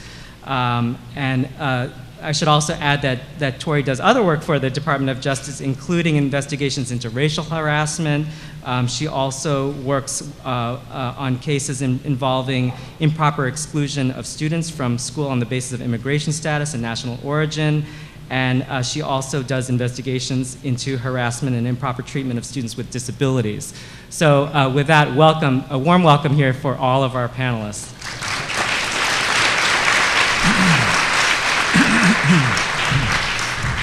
So just a housekeeping note, you do have the note cards here, so we're going to try to add to this voluminous pile that I already have. Thanks, Matt, for giving me all the note cards here. But so feel free to sort of pass those up or have them passed up, and we'll try to address those in the second part of this panel.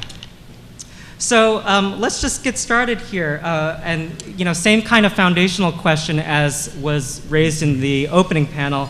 When we talk about things like bullying and school safety, let's just get clear about what we mean. What do we mean by these things when we talk about bullying and school safety? Joe, do you want to take a stab at that? Sure. I think when we talk about it, you hear a lot about bullying, and so when we look at the experiences of LGBT youth in school, we break it down, because I think bullying is something that we hear a lot about and people don't really know what it is, but we talk in terms of verbal harassment, physical assault, sexual harassment, and then other kinds of victimization like cyberbullying we hear more and more about. But I think in terms of school safety, and to bullying often, if you want to know like the fancy academic sort of indicator of it, is that it often talks about a power differential. So you're talking about sort of ongoing victimization where there's a power differential between the victim and the perpetrator. And I think it's puzzling when you're talking about sort of minority groups and LGBT groups specifically, because there's always this power differential, and how do students make that understanding about it? So sometimes you ask a high school student, are you bullied? And they may say no, also because bullying, I think, often reads as younger. I think so. If you ask high school students, they may be like, no, I don't get bullied. But I think so that's when it's important to really talk about the behaviors.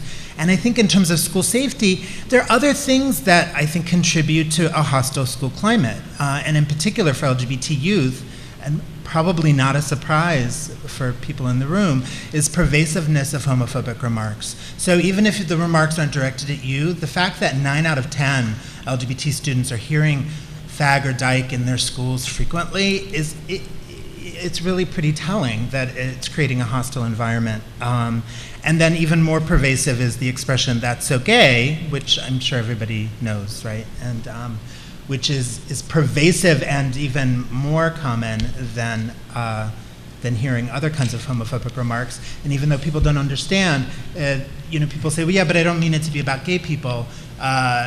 When we ask LGBT students, so how do you feel when you hear this? Most of them say, but majority of them say that they're disturbed by hearing that. So I think it's important to really see the full picture. It's not just sort of what's being transgressed upon yourself, but also sort of what's going on in the school. And I think then we'll probably talk more about, but in terms of what are schools doing about it, how are they contributing or helping, are teachers intervening, what's the tone that's being set in the school? So I think all of those things come into play. Thank you. And Kim, why don't we get started with you as well? What have you seen when you've gone out into schools and we hear terms and we have conversations about bullying, school safety, and then sort of bringing more in the LGBT angle to it? What's the extent of the problem here when we're talking about LGBT school safety and LGBT-related bullying? Sure, thanks, Bob. I think that it's important to separate out the notion of bullying and school safety in the way that Joe did, because we certainly hear quite a bit about bullying, and because lately my work has been much more at the elementary school level, we hear that at the elementary school level as well. Kids being targeted because they don't fit into gender norms, bias-based bullying in general, and kids who are perceived to be LGBT, even in elementary school, because of the way they express their gender. And there you can see the power differential already in elementary school that Joe mentioned, and you can also see that the verbal and physical harassment that can go along with that. I think the school safety piece is much more subtle, and that's really important to look at as well. So when we hear from a child who says, I don't want both my parents to come to my play, my first grade play, because people don't really like gay people that much, and I don't want them to know that. That's not a situation of bullying, necessarily, because there's one case I'm thinking of in particular where a child said that to her two dads, and it wasn't as if anybody had targeted her directly and said, oh, you have two dads, that's gross. It was more just that she picked up on those vibes. She saw the representations that were out there that didn't represent her family, and she heard some of the comments that weren't directed at her, so she knew that her family wasn't okay. And so when we talk about school safety, we need to look at it in the most broadest sense if we're going to create a school that's safe for all kids to learn.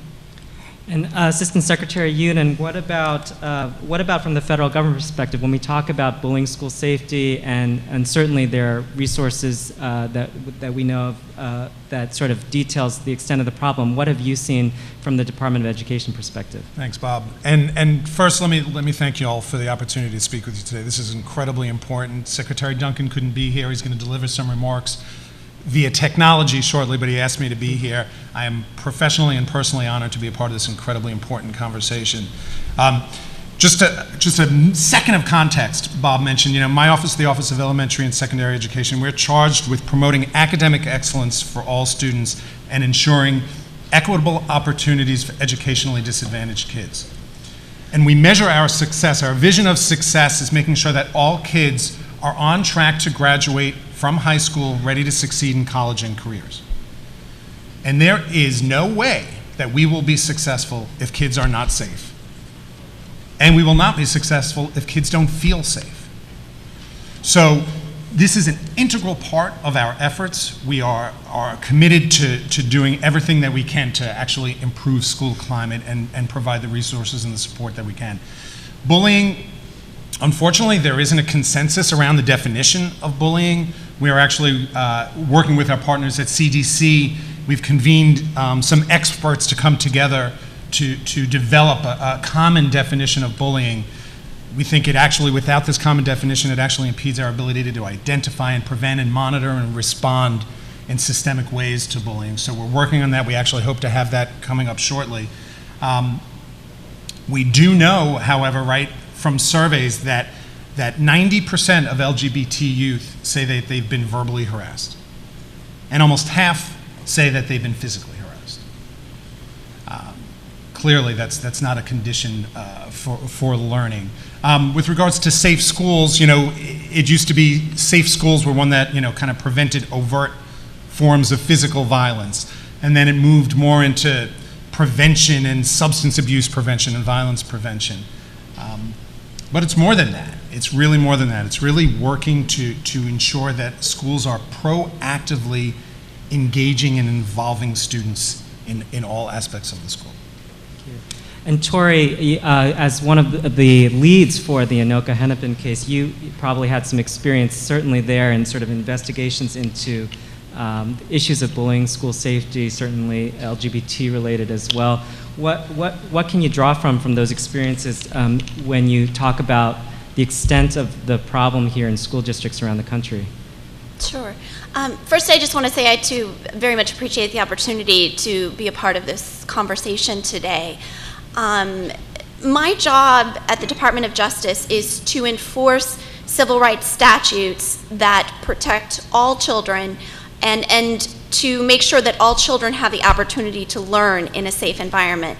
And when students are harassed, they don't have the same opportunities to learn. When they don't feel safe in school, students are not learning.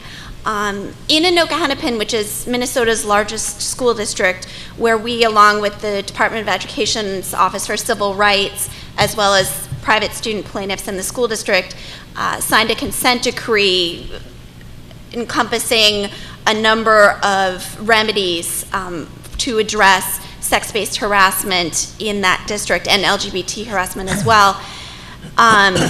Through our investigation, I spoke with students who received death threats, who were punched, kicked, slapped, sexually harassed in a physical manner, all on the basis of their perceived LGBT status or their gender nonconformity. And by gender nonconformity, we mean not conforming to traditional notions of gender stereotypes. So, for example, a young man who wants to wear more female, traditionally female clothing, things of that nature. And I found that students were afraid to go to school. They asked their parents to be homeschooled. They tried to transfer to a different school within the district. And some students even contemplated or attempted suicide as a result of this really significant harassment that they were suffering. So based on that experience and some of the other schools that I've worked in, I've seen some very, very significant harassment happening today. Thank you, Tori. I wanted to turn it back over to Joe and to Kim to sort of help us frame a little bit who we're talking about when we're talking about LGBT youth. I know, Kim, that you deal a lot at the elementary school level, for example. Can you just give a sense of sort of how this issue plays out in schools at different age levels and different sectors of the K-12 experience? Sure. When Maya Rupert was talking, and she talked about the people who are most vulnerable being people for hate crimes, being people who perhaps were vulnerable in many realms of their life. So it might be, she was talking about people who were, for example, transgender and people of color. There's a dynamic like that as well at the elementary school level, and that there are kids who are more vulnerable. So it may be a child who doesn't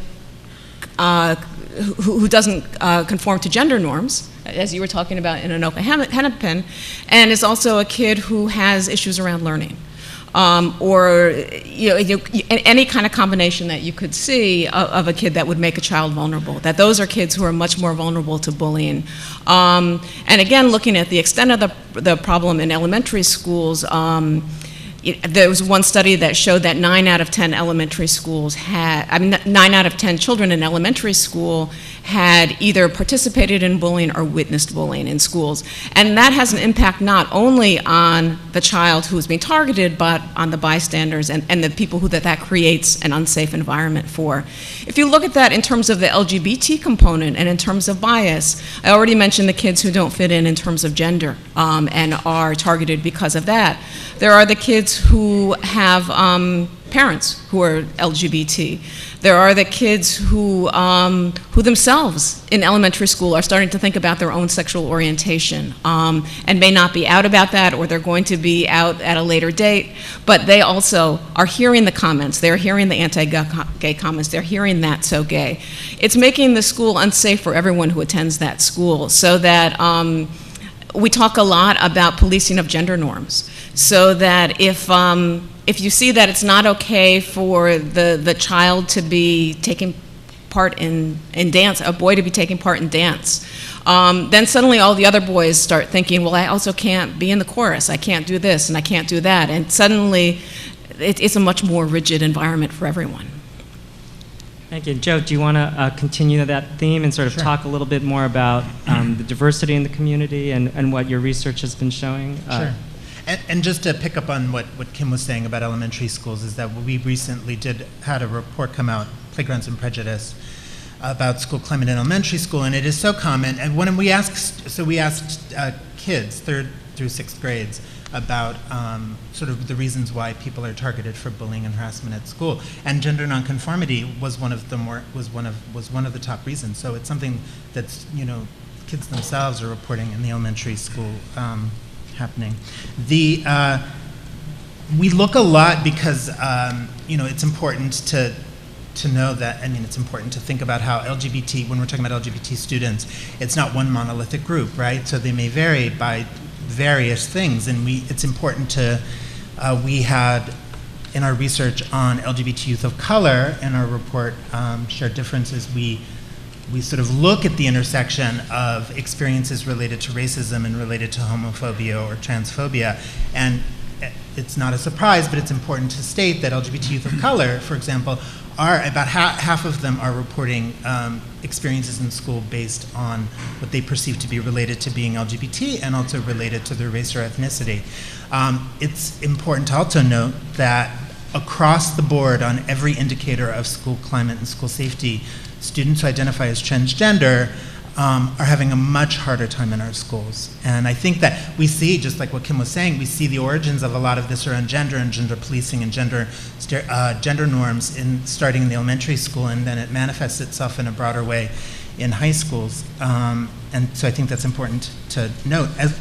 Also, 2 other key things that I want people to know about. One is there are huge, by and large, the picture across the country for LGBT students isn't great. However, there are places in the Midwest and in the South, where we are now, where historically we're finding LGBT students are reporting higher incidences of victimization. And when we look at sort of locale, whether you're in an urban school, rural school, suburban school, it's students in rural areas that are also having the hardest time. Which I think for the LGBT youth population is important to know, because I think when you may hear a lot about in the bullying literature, they talk about urban schools, and I think in maybe popular media and culture we have a sense that urban schools are really are most unsafe. For LGBT students, it would seem students who are in rural areas. So I think it's really, and then when you put rural and South together, those students are having the worst times, and I think that it's important for us to pay attention to that, because that's where, I know we'll talk more about resources, but that's where more resources need to happen to support those students. Can I just add one quick thing to that? I also just wanted to mention another interesting study that was done of middle and high school aged youth looking at bullying, and this was a large sample of youth from Dane County in Wisconsin as well as in California. And what they found in that survey is that 35 to 40% of youth who reported being bullied were bullied related to bias. And that was bias related to sexual orientation, race, special ed, a whole range of issues of bias.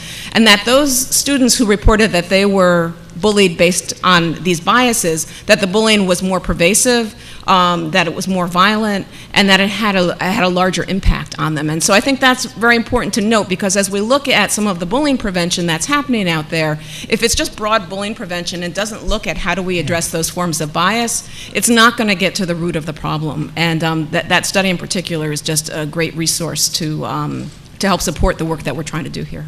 Thanks. Then, wait, I know Kim and I are just going to lobby it back and forth the rest of the time.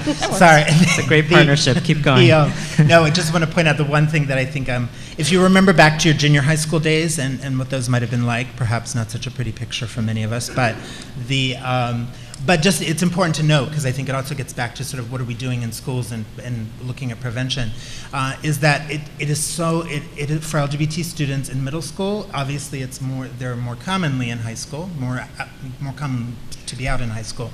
But those who are out in middle school, or those who are even perceived to be LGBT in middle school, are really having reporting the highest incidences of victimization. So I think that's also key. And then when you think about what we're seeing in the elementary school, and then suddenly what's going on, which is not great, but there's bullying and victimization, there's gender nonconformity, but then something happens as soon as you get into the junior high and middle school, where it sort of just explodes, and it becomes a really difficult situation for those students. Yeah. If I may, when you hear about these things happening, please let us know.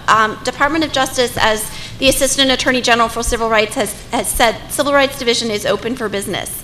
Call us, file complaints. We have relationships with a lot of advocacy organizations. We want to hear what's going on. The Department of Education Office for Civil Rights also has regional offices, and they receive complaints as well. So to the extent that we are able, within our jurisdiction and within our resources, to look into these things, please let us know. And Michael, I want to add, if you wanted to say anything about what the Department of Education is doing and offering, that would be helpful as well. Sure. As far as just bullying prevention generally, or what their resources are? Or? Yeah, resources, what we've done to address the topic. Yeah. We're doing a number of things. We think that, this is obviously a critical issue. Bullying not just impacts, the physical and emotional well-being of the kid, but it creates cultures of fear and disrespect. It impacts entire learning environments. Secretary has spoken out about this. This is a critically important issue. We've done a number of things. We've, provided guidance to our partners, our states, and our school districts. We provided a summary of state bullying prevention laws. There are 45 states that have bullying laws on the books, bullying prevention laws on the books. So we provided that as a tool, as a useful tool to help pick and choose what is the most particularly important or pertinent provision that could benefit your school, your district, or your state. We have technical assistance centers that provide supports to institutions of higher ed, ensuring healthy college campus climates. We have technical assistance center that is designed to provide resources and technical assistance to states and districts to develop safe and supportive schools. We've issued guidance and guidelines on how GSAs can be a part and need to be a part of a school environment under the law. We have a number of resources. We're working in partnership with the Department of Health and Human Services on stopbullying.gov, which is a bully prevention website, and we're actually getting ready to relaunch that shortly, 2.0. We're very excited about that. And just as a fellow colleague of the department, feel free to approach us afterwards to talk about sort of how you can get a hold of these resources, and certainly at ed.gov, there's a lot of these are available as well. Can I just add one thing too, and I don't know if I mentioned it, is the Office of Civil Rights issued some guidance about harassment and the legal obligations of schools when harassment is based on gender, and how that impacts students and what the legal obligations of a school is. So. And I also want to continue to give the other panelists a chance to sort of talk about resources and specific tools. Before I do that, though, I wanted to address some of the questions from the audience. A lot of people are sort of talking about okay, let's get real here. We're talking about LGBT issues and we're talking about schools. We all know that that at times there are challenges with this in particular communities, in particular schools, that despite all of our best intentions, it can be really hard. A lot of you from the audience are sort of talking about the fact that there are plenty of non-supportive schools in your perception out there, that it's unsafe even for LGBT education employees. People don't feel that they can actually go out and talk about these issues in schools, in classrooms. There are a lot of well-meaning colleagues and teachers who might make negative comments without necessarily being aware of it even. So that certainly there's a lot of sentiment, I think, in the room that there's something about this issue that makes it challenging. I know it's a difficult question, but I just wanted to throw it out there. Joe, Kim, or anybody, if you want to sort of talk about sort of what makes this difficult in the context of certain schools, and what would you recommend that we do to sort of overcome those hurdles? I think I'm glad whoever it was raised the issue around LGBT and teachers and job protection, because I think that's a huge, that's a huge I think that's a huge issue, because I think a lot of teachers are afraid of speaking up, because I think that might affect their employment, and that's key, and I think that's why but many are, not to say that they aren't, and I think that's important. I think there are many, I mean, to learn from the example of many brave educators out there who really are speaking up and intervening when things happen. And those who become GSA advisors, there are many ways that they can show their support. But I think what's really key when you're talking about sort of that level of feeling uncomfortable, whether people will feel comfortable in their school supporting LGBT students and intervening around homophobic and anti-LGBT behavior, I think that's when policies really become key. And I think most of the state laws that Michael referred to don't specifically have protections based on sexual orientation or gender identity or gender expression. So I think that's really important. There's more work to be done in the 30 plus states that have bullying laws, and then the 5 that don't yet. I also think that's where school district policies come into play, because I think that when it's articulated in a school district policy and in safe schools or an anti-bullying policy, that harassment and bullying related to sexual orientation and gender identity is not to be tolerated, along with other categories and personal characteristics. I do believe that we think, and I think our data shows this, that teachers are much more willing and they're more able to intervene, because it's there, it's in the policy, and I think then that leadership is set by the principal and the superintendent and other school district personnel, saying that this is an important key thing to happen. So I think that's when you're talking about, it is true, when we ask teachers, what's the most important thing, they're saying, well, you should really be talking to my principal, because my principal is the one who's really calling the shots. So when we ask principals what's important to create safer schools for LGBT students, they say you should really be talking to the superintendent, because they're the ones who are really setting the policy, or the school board, because they're the ones. And they're all right. I mean, I know it sounds like passing the buck, but they're all correct. I think it is. Teachers do feel like they need the leadership from the principals, and the principals do need to see that leadership from the school district and the superintendent and the school board. Kim, do you have and I've talked to superintendents who said, you really need to talk to the parents, because until they demand this, I'm not going to do it either. So I think the key there is, I'm going to quote, I'm going to get his name wrong, I'm sorry, the chief of police who was on the panel earlier, who said something that I really liked, which was that community involvement, did I get this right, is the key to compassion, service, and success? Was that right? Okay, great.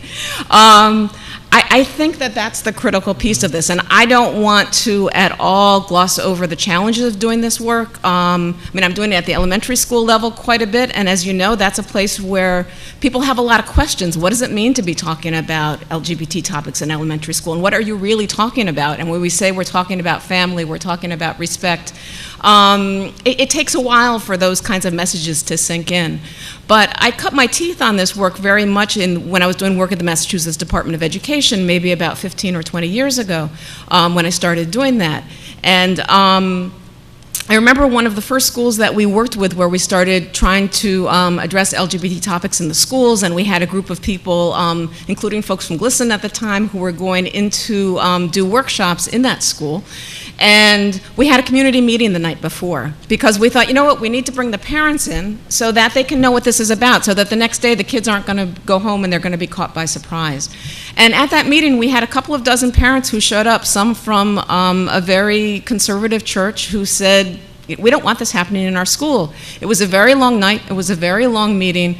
There was no common ground to be found as much as we were trying to find common ground until one of the community leaders who was there, and again, that's an important piece to note, that we had community leaders there, it wasn't just folks from the school, said, why don't you come tomorrow? Why don't you come to the assembly and listen to it? And why don't you also come and we'll do a workshop just for parents who are going to be coming to this event. And so it'll be the same workshop we're doing for students, but we're going to do it for parents. And what happened the next day is we had about 5 or 6 of those folks come. They went to the assembly. They went to the workshop that we created just for them so that they could experience it. And the school was actually able to involve them in a very different way in the process at that point.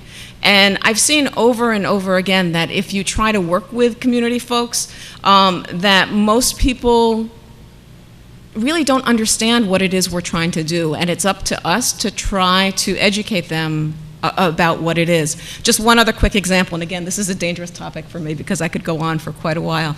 But one of the schools that we were working with in Minneapolis, with Welcoming Schools, had a group of parents who were upset that we were doing this, that it was LGBT inclusive. And one parent in particular said, I want to pull my child from any of the lesson plans that come from Welcoming Schools, and according to Minnesota law, they have the right to do that. And so they did. And a few weeks later, the child came to them and said, you know what, we don't want, or the child said, I don't want to do the thing in the library that I have to do with the librarian to meet my, the academic standards that I'm supposed to meet by not being in the classroom. Can't I just join my friends in the classroom? And besides which, I've heard those lesson plans are kind of fun that they're doing. So the parent went to the principal and said, I have a dilemma, and they sat down together and actually looked at each lesson plan. And by the end of it, the parent said, you know what, this really is okay. I don't mind that my child is going to be in this classroom. And again, I don't want to gloss over the challenges, but so often we don't hear the positive stories. We see the stories where, people are picketing in front of a school and they're upset, but I think it's so important that we share with each other the successes, because I've seen them all over the place. Can I take one more minute on this? Or should I? I'll move on. That's okay. I wanted to give Michael and Tori a chance also to weigh in on family and community engagement. Yeah, I just want to say quickly, echo everything that was said, and leadership is key, right? Leadership is absolutely key. Leadership is key when you're trying to improve the quality of instruction.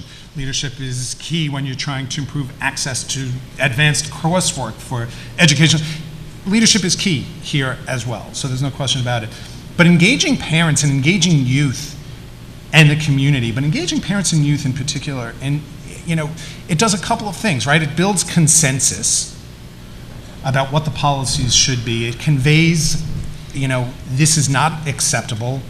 Bullying is not acceptable. Our environment needs to be safe. And there are just meaningful ways to create these cultures of healthy and safe learning environments, using your school's websites and holding meetings and convening task force and really engaging parents and youth. So, these guys said it, but it's so critically important that we build in that consensus at the community level.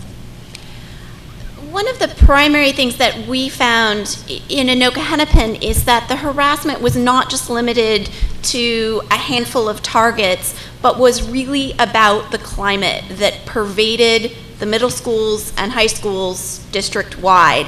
And students telling us every day in the hallway, I hear hate speech on the basis of sexual orientation or perceived sexual orientation. Every time I pass between classes, so every hour, I'm hearing things that are said to me, in addition to the physical violence that's also happening.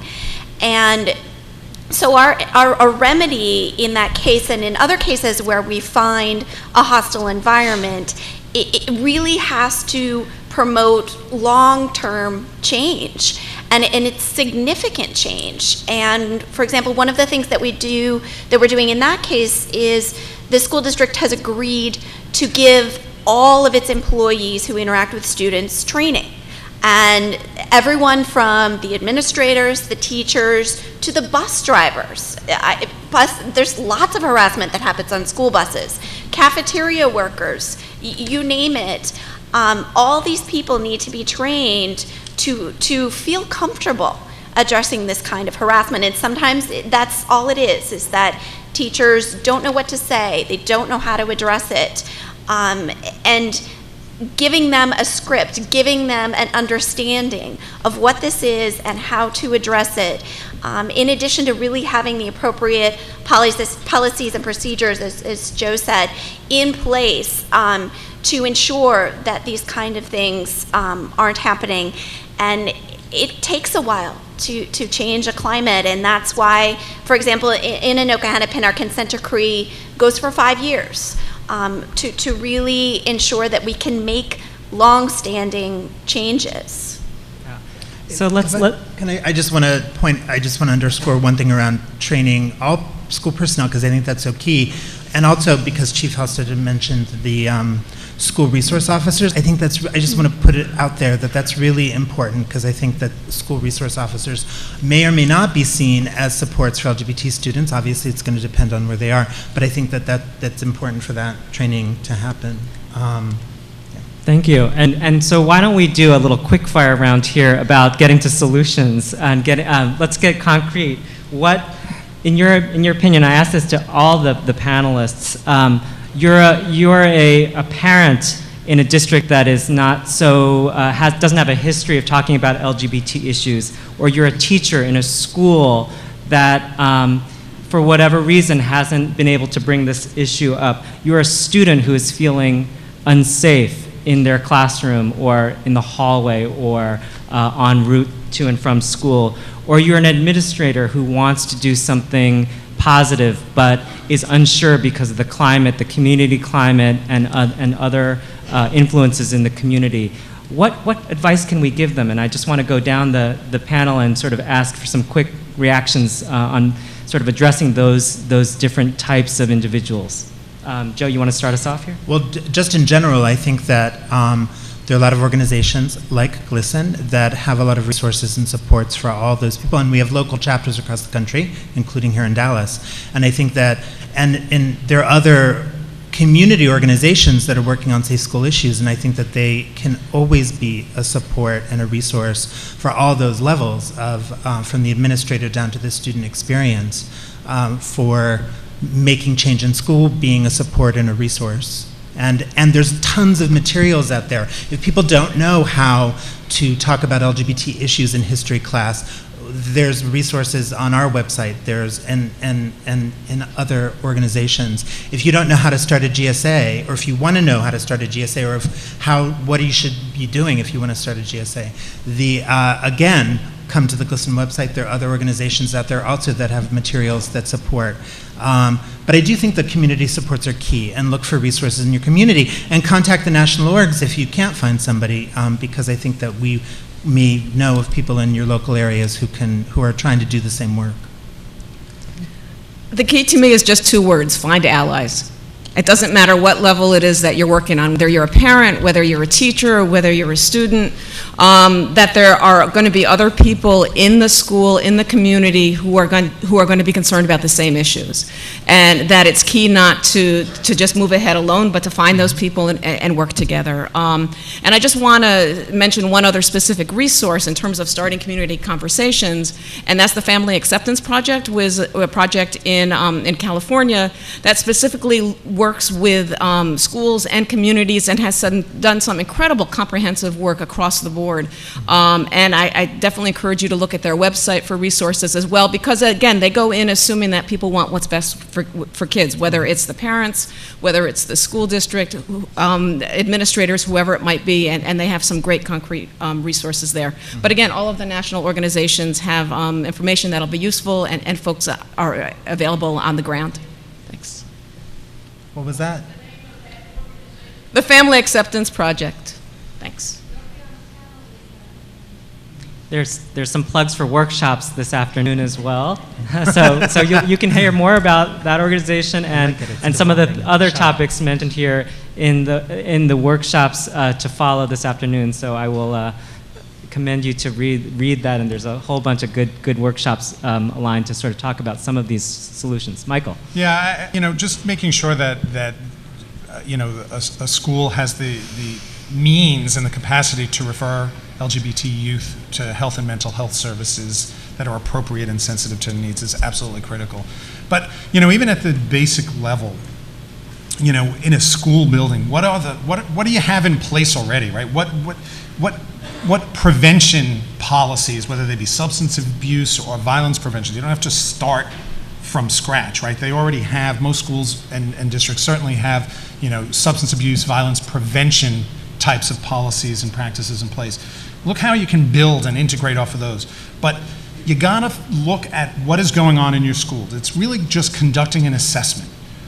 What kind of, is bullying going on? What is being done about it? Where is it happening? Who are the responsible adults? Are they intervening? Who is it happening to? Just really taking an assessment of what's going on in your school is really a critically important first step.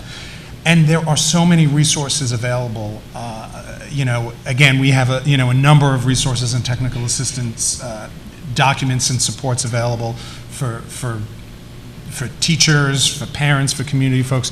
And again, stopbullying.gov, which is this joint website, we hope will be really, really useful. Again, this afternoon there's going to be a number of sessions that can provide greater detail and information about it. But again, there are some really important resources out there. If you are a student and you're being harassed, report it. If you see your friends being harassed, report it. Report it to a teacher, report it to an administrator. If you are a parent and your child is being harassed, please report it to the school. If the school does not respond adequately and the harassment continues, that's when you call us. And that's when we may be able to do something about it. School districts and school administrators who want to improve their policies, who want to improve their trainings, we hope that our agreements with school districts and our consent decrees can be used as blueprints or as models for multiple school districts. They are all publicly available on our website. The Department of Education also has a lot of agreements available, and they help highlight what kinds of things we want schools to be including in their policies and procedures, what kinds of things that they need to be doing training on in order to protect kids and ensure that they all have equal educational opportunities. In addition, Mr. Uden mentioned briefly, I just want to highlight the educational equity centers, which are regional centers that are funded by the Department of Education to do training and technical assistance for school districts. And because they're funded by the Department of Ed, their services are free to school districts. And they do some great work helping school districts develop good training to address civil rights issues, helping them to change their policies and procedures so that they adequately address the types of harassment that we're seeing. So I also encourage folks to reach out to those centers. One last question from the audience I thought was very interesting. And Tori, I thought maybe you could maybe address this as well, is sort of, we're talking about supportive strategies here, anti-bullying strategies, but we're also talking about sort of the input and the partnership with law enforcement as well. And I know as a law enforcement agency, how do we sort of balance the sort of proactive anti-bullying strategies with other preventative approaches to address discipline issues when we talk about students in schools and sort of discipline? Any thoughts about that, or any of the panelists? That's a really great question, because a lot of our work also focuses on the school to prison pipeline and trying to prevent some of those issues. And the proper response to harassment is not always discipline. There are a number of things that a school can do to address harassment that don't involve, suspending the perpetrator from school and therefore exacerbating the problem in some cases on that end. We really promote education and training, sometimes separating the target from the harasser in terms of changing schedules or changing classes, that type of thing, enabling teachers, again, to look out for these kinds of issues. again, there are a number of different remedies, and we can talk more in depth about them at a later time, but I think the point is to be really aware of the gut reaction of pushing students out of schools as not necessarily always being the best solution. And it is a balance between protecting students and helping them to remain safe, while also enabling all students to have access to an education. Yeah, if I can just echo that, that's critically important. The balance is absolutely right. We have, recently released some data on the disparities with regards to discipline and how, and it really, a lot of it comes down to, right, teachers or administrators don't know what to do and how to do, and a lot of these offenses are discretionary. So we need to really be careful and provide a balanced approach to addressing the issue. I just want to say one other thing. We've put out $100 million in grants to states over the last 2 years in safe supportive schools. It's our Safe Supportive Schools grant. To begin assessing what their school climate needs are, and then developing programs and services that are actually targeted to the needs. So, it's just in its second year, and schools, states have spent the year collecting the data, because they have to know what the problems are. They have to know to the extent to which they need to address, right? So we're excited about that, and that's an available resource as well. So one last quick fire here. You have a lot of wonderful, brilliant advocates and leaders in the audience here. What's one thing that you think that they can do to work with you to create safer learning environments for LGBT students? And I will not put anyone on the spot, but go in whatever order you feel free. I think that you can partner with my organization, with other organizations out there, I'm sort of still reeling from this sort of stuff around what do we do when it becomes a problem. I think it's so important to really make a point about we need to do more around prevention, and I think it's great that we want to do targeted efforts, what Michael had talked about, that schools and states can apply to do sort of homegrown projects around this, but I need to just say explicitly, it's important to partner, whether it's in your community, with its national organizations, to work toward school district policies and school policies that are inclusive of anti-bullying, harassment policies that are inclusive of LGBT students' rights, promoting, helping, developing gay-straight alliances in school. Inclusive curriculum, sort of the positive teachings about LGBT people, history, and events is so crucial. I know that Kim talked about in the elementary school, it can come up in terms of family diversity. It's so crucial. This is the stuff that we need to start doing in order so that it doesn't become a problem, so that we don't have to worry about the juvenile justice system, so that this harassment and the bullying do not become legal and DOJ issues. I think that those are just so key. The last sound bites from Okay, the I'll other be panels. linear and I'll go next then. Okay. A couple of things. One is to look at what's already happening in your school and see how this work fits into what's already happening. We found that it's been very easy to partner with some of the organizations that are already doing anti-bullying work and social emotional bullying work, and instead of starting a brand new initiative, look at how you can fit this work into what's already happening in the district.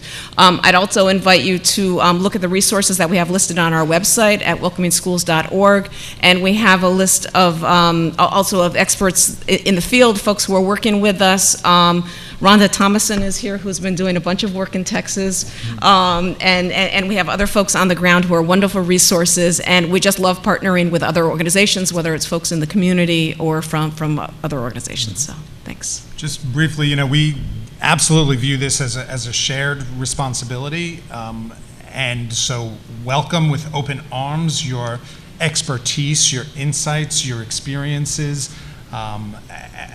I need to be informed. My staff needs to be informed by you. We can, look at all the studies in the world and move forward and develop policy. If we don't hear from you, if you're not a part of this conversation in identifying the challenges and proposing solutions, then we're missing out on our best opportunities.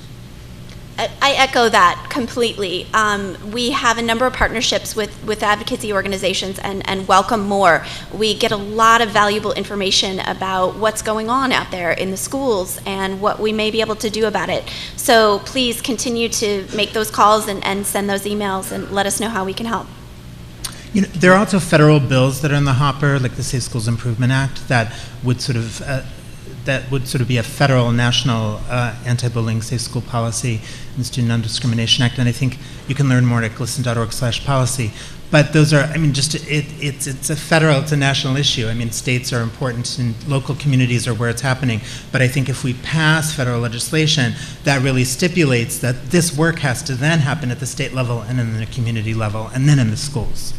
Thank you, Joe. And with that, I would like to conclude the panel and ask you to join me in thanking all of these panelists up here today.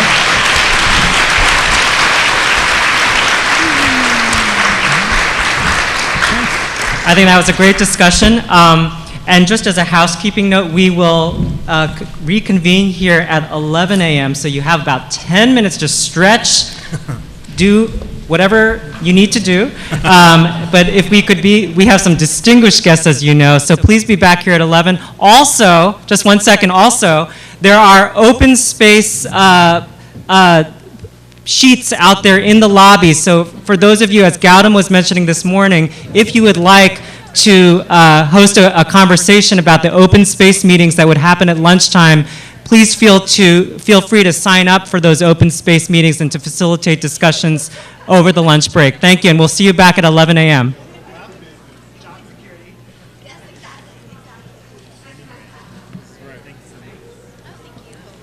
Great job, everybody. You guys did so great. Masterful as usual.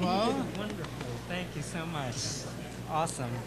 We need to do this more than every 5 years. I think that's so. The last time we were think so.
Everyone, can we take our seats?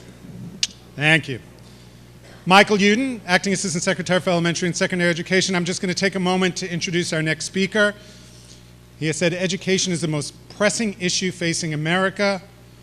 We must do everything we can to prepare our young people for success. It's not only a moral obligation, it is an economic imperative. Thank you.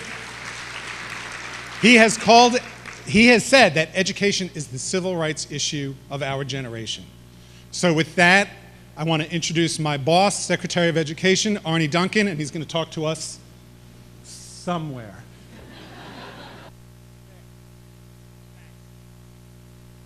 Hello. I want to say welcome and applaud all of you there today who are so dedicated to ensuring that our schools and our communities are safe for everyone.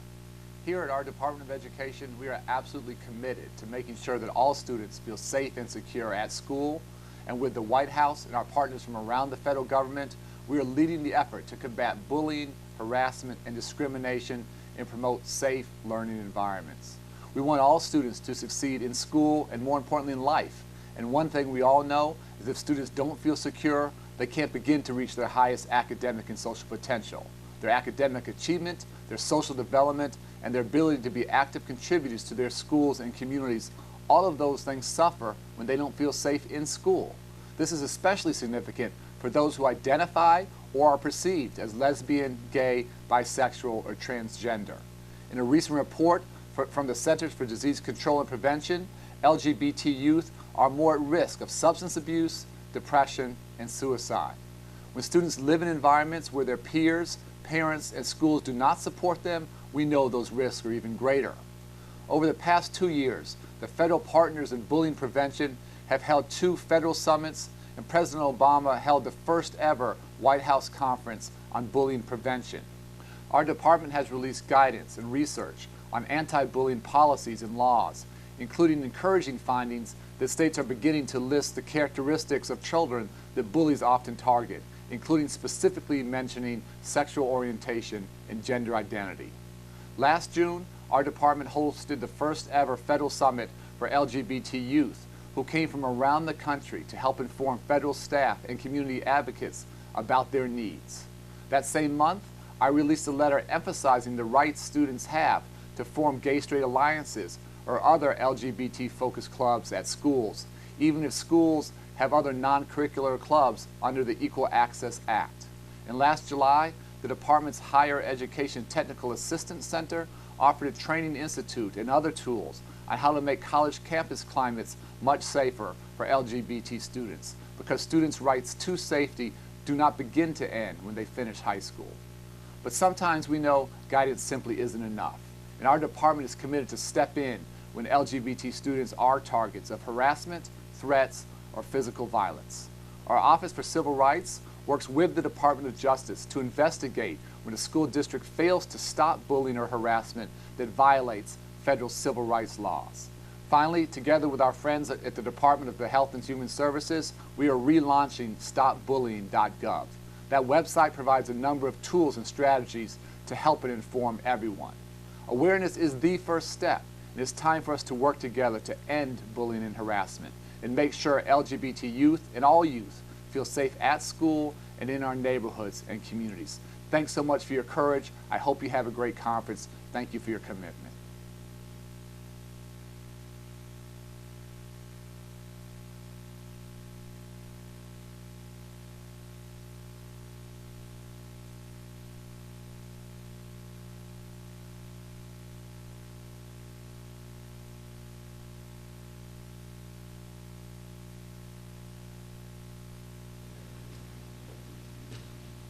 I should listen more closely to my cue.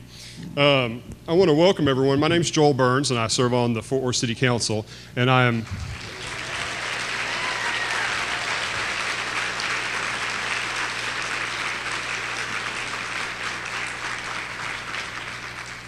I'm so very honored to be here today and to be amongst a lot of familiar faces, and I'm so very proud that this conference is here in North Texas. Some of you may know that a year and a half ago, I made some very personal comments at my Fort Worth City Council meeting one night.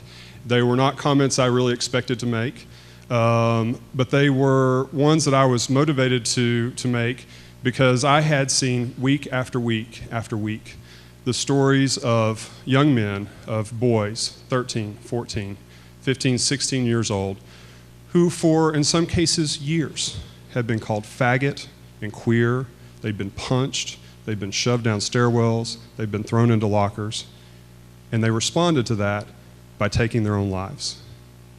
It was something that impacted me deeply, enough that I was willing to lift my head up from the day-to-day fun-filled activities of serving on the Fort Worth City Council, like taking angry phone calls and making sure the garbage is picked up and the potholes are filled and all of those things, long enough to say, when I was 13 years old, I got beat up behind the gymnasium at Crowley High School, and I remember well what it was like to be called a faggot and a queer, and to be told I didn't belong there, and to be told that I'd be better off dead. I was 41 years old when I said that to my city council meeting. It was something I had never told anyone from the time I was 13 years old. And it changed my life. It changed my life in ways I could have never imagined. And it changed my life for the better. I'm so very, very honored to be part of this conference, to help bring it here to North Texas. I want to thank everyone at UTA and all the folks on the steering committee who helped bring this here. I want to thank the Department of Justice, the Department of Education, and I want to thank our President's administration.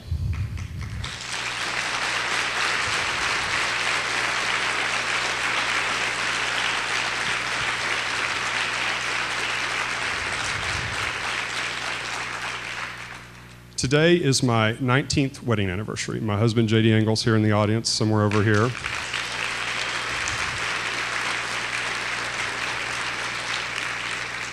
And it is truly nice to be able to have a president and an administration that celebrates with us. One that gets us and one that actually honors our relationship. And so I'm so very, very honored to get to introduce one very important player within that administration. Valerie Jarrett has an incredible resume, and it's actually a fascinating one, starting from growing up, being born in Iran. Her parents were American doctors who ran a children's hospital there. She has an amazing career of having been the chairman of the board of the Chicago Stock Exchange, of the Chicago Medical Center Board, a long list, but I'll share one little story. In 1991, she was the oh my God, I should have brought my written notes. She worked for Mayor Daley as the deputy chief of staff for Mayor Daley. And she interviewed a young woman who had just graduated from law school named Michelle Robinson and offered her a job. And Miss Robinson said, you know what, I'm gonna hold off on saying yes because I want to think about it, plus I want to introduce you to my fiance, Barack Obama. And so the three of them went and had dinner, and they have been friends together since 1991. Mrs. Jarrett has shown incredible leadership, and she is one of 3 senior advisors to the president, and is doing incredible work and helping to bring together conferences like this, people who want to improve our communities and make our cities, our states better places here in the United States. And I'm incredibly honored to get to introduce Ms. Valerie Jarrett.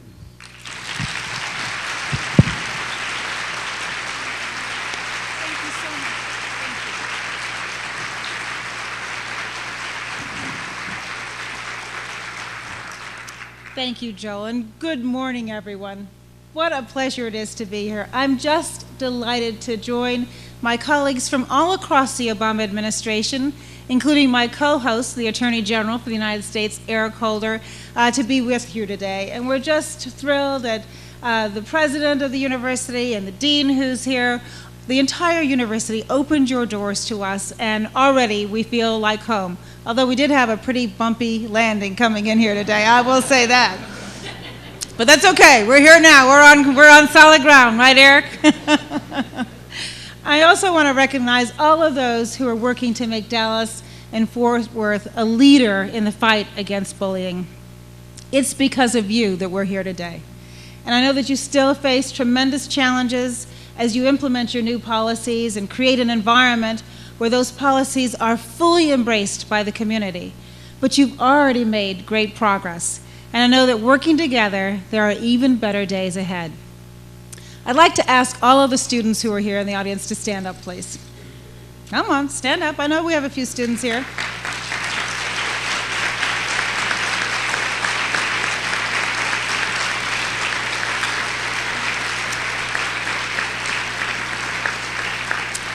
My special message to you from the President and the First Lady is to thank you for your courage and for your willingness to stand up for what is right. And we appreciate your being here with us today. So thank you again.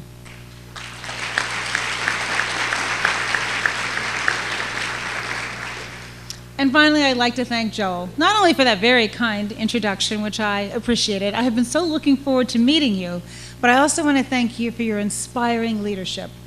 I remember watching the video of Joel at the Fort Worth City Council meeting, his poignantly putting a face on the children who have committed suicide, and then his willingness to send a message to the rest of our children around the country that it does get better. And he did that through a very open and honest description of his own childhood. It took so much courage, I know, to sit there in public and tell that painful and powerful, yet hopeful story. So we want to thank you for that. Today, more than 2.5 million people have seen Joel's video, and that's just on YouTube. And I'm certain that many of them were young people looking for some reassurance, Joel, that they're not alone. And I want to thank Joel and all the courageous men and women like him. There are so many young people who understand now, as a result of their effort, that it truly does get better.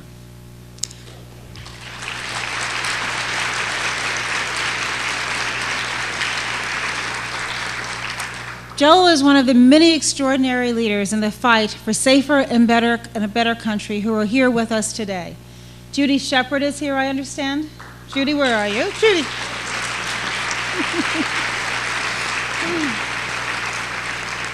I had the honor of meeting Judy and Dennis for the first time when they visited the White House nearly 3 years ago and met with President Obama. And he promised them then, and I know she remembers, that he would push for the passage of a hate crimes bill named after their son Matthew. And he kept his promise.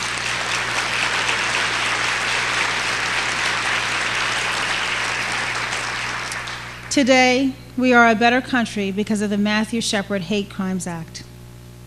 And as the president said when he signed the bill, no one in America should be forced to look over their shoulder because of who they are. All across our country, I have met so many parents who inspire me with their determination to turn grief into positive action. Last year, I met a woman named Tammy Alberg at the Human Rights Campaign Gala where I was speaking. Backstage before the speech, we sat down in a dark room, and fighting back tears, Tammy told me about how her 15-year-old son, Justin, a young man who Joe actually mentioned in his video, was bullied relentlessly in school for being gay. He seemed fine at home, she said. In fact, Tammy said that Justin was always the one who was courageously standing up for other people. She had no idea that he was being tormented in school. But his teachers knew. They knew he was being bullied, and they didn't intervene or even communicate to his parents about what was going on. Justin committed suicide in his room. His mother and his younger sister discovered him. A devastating story that is just all too familiar, and we must do all we can to end this heartbreak. Tammy has traveled all across the country, reliving her tragic loss again and again and again to try to prevent other parents from enduring what she had to endure. And although she lost her son, she's fighting to keep all of our children safe. It's people like Joel, people like Judy, people like Tammy, who inspire President Obama, who motivate him, and who make him determined that his administration will do everything possible to fight for safe schools and safe communities for our children, for our students, and our friends and neighbors.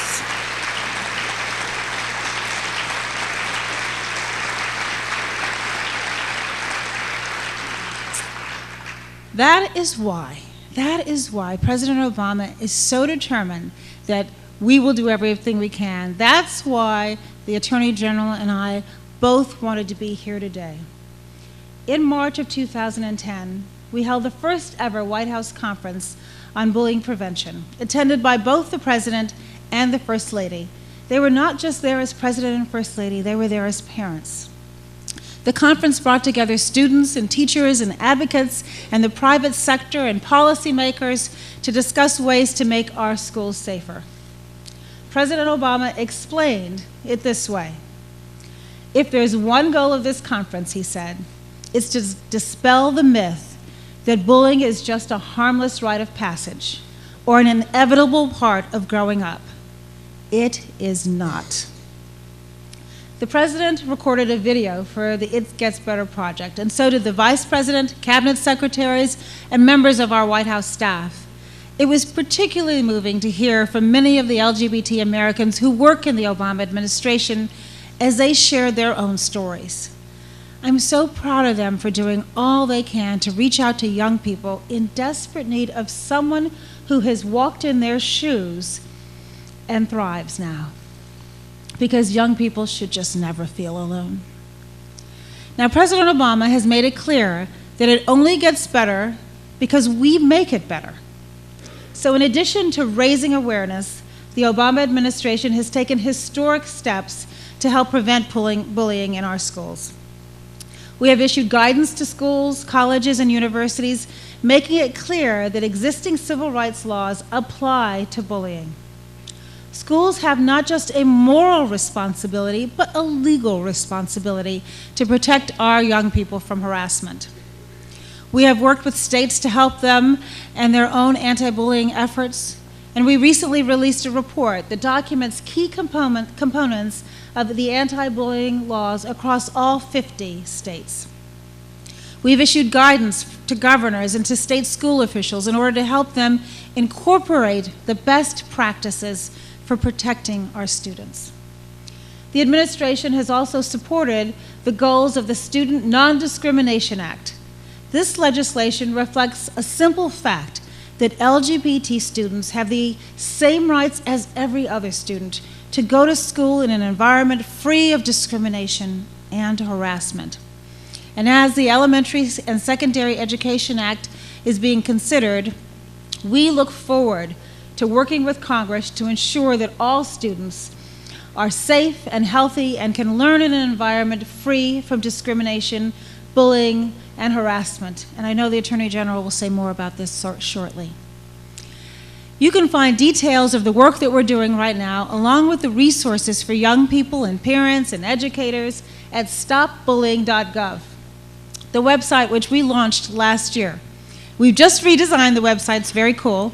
So we ask you to go on and take a look at it if you haven't had a chance to look on it yet. It's a terrific resource.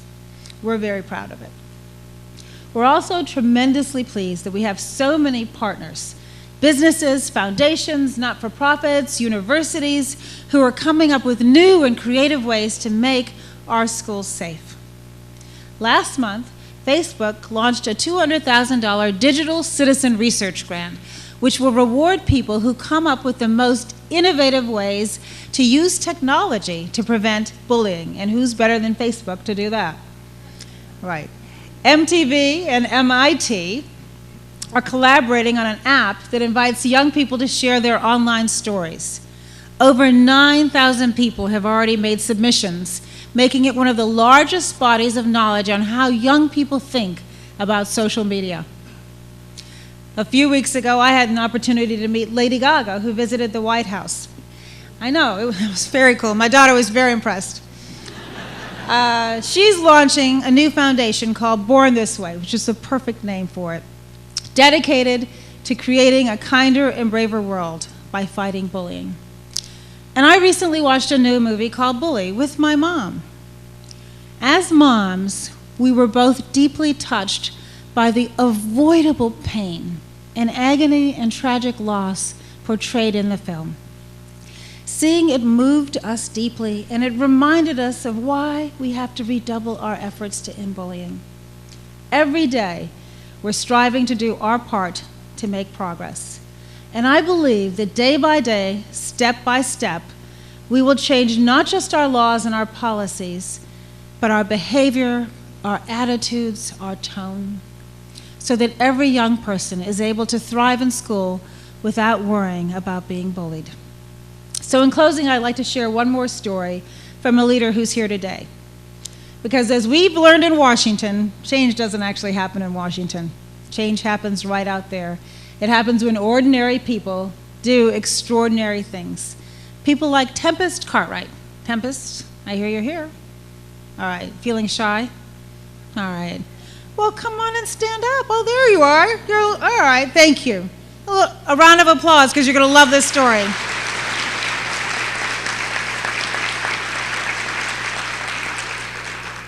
Tempest is from Broken Arrow, Oklahoma, and she's 18.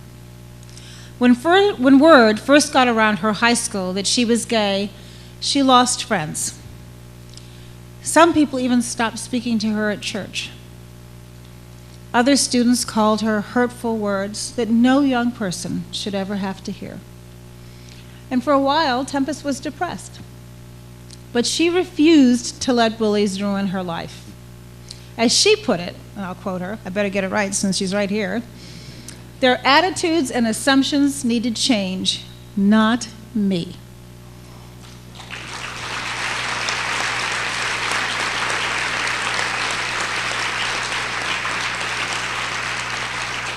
And even better, if I don't help that along, who will? So today, Tempest is the president of her school's Gay Straight Alliance, an alliance that has more than quadrupled its membership since she became involved.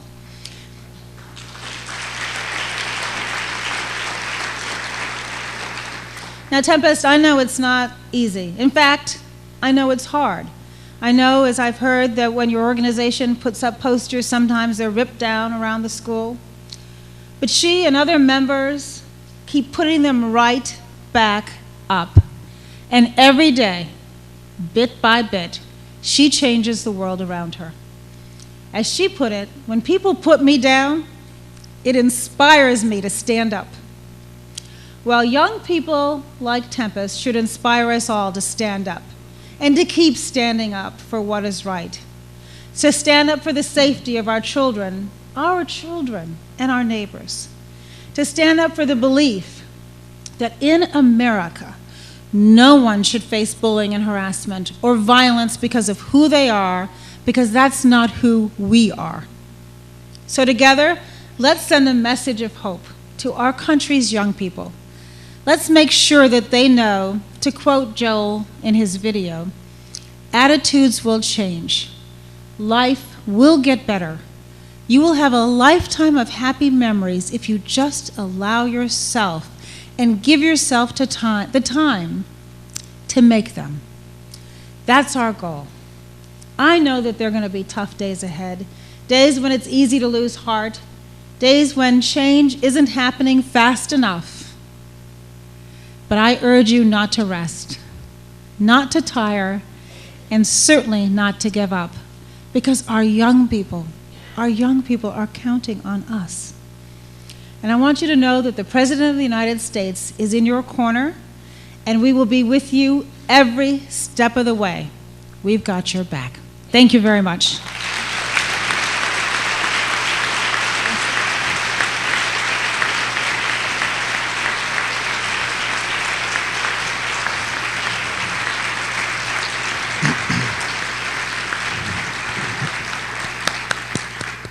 Thank you, Ms. Jarrett, and thank you to all of our speakers today who have given us insight into those of us in education and public safety can do to make our schools and communities safer. We are so fortunate to have you join us at UT Arlington today for this important conference. As chair of our university's Criminology and Criminal Justice Department, I can speak firsthand on behalf of our students, many of whom are or will become criminal justice professionals, in offering you and the Attorney General our sincere appreciation for bringing today's conference to the University of Texas at Arlington.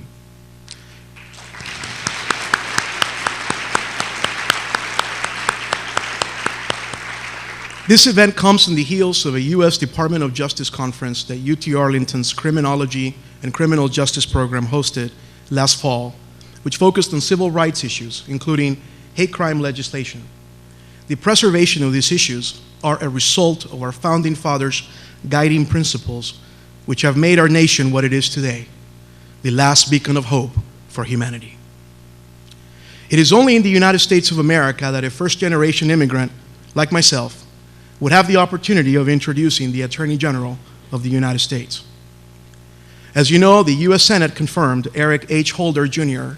in 2009 as Attorney General of the United States.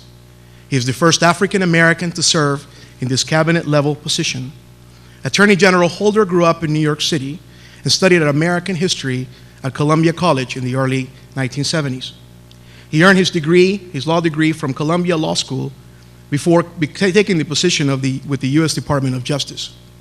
His first justice assignment was in what was then a newly formed Public Integrity Section, where he investigated and prosecuted corruption individual local, state, and federal law government officials. In 1988, President Reagan appointed Mr. Holder to serve as an associate judge of the Superior Court of the District of Columbia, where he presided over hundreds of criminal and civil trials during his first 5 years on the bench. In 1993, President Clinton appointed Judge Holder to serve as the U.S. Attorney for the District of Columbia. And then in 1997, President Clinton appointed Mr. Holder to serve as the Deputy Attorney General of the United States, a position that he held until the end of the Clinton administration. At the request of President George W. Bush, Mr. Holder served as Acting Attorney General in 2001, pending the confirmation of Attorney General John Ashcroft. Mr. Holder's many civic commitments have included service on the boards of Columbia University, the National Center for Victims of Crime, the Meyer Foundation, and Save the Children Foundation, among many others. Under Attorney General Holder's leadership, the Department of Justice has continued to defend and preserve the civil rights of all Americans. We are deeply honored, and I am personally grateful that he has taken time out of his busy schedule to join us this morning. Ladies and gentlemen, it is my great pleasure to introduce to you the 82nd Attorney General of the United States of America, Eric H. Holder, Jr.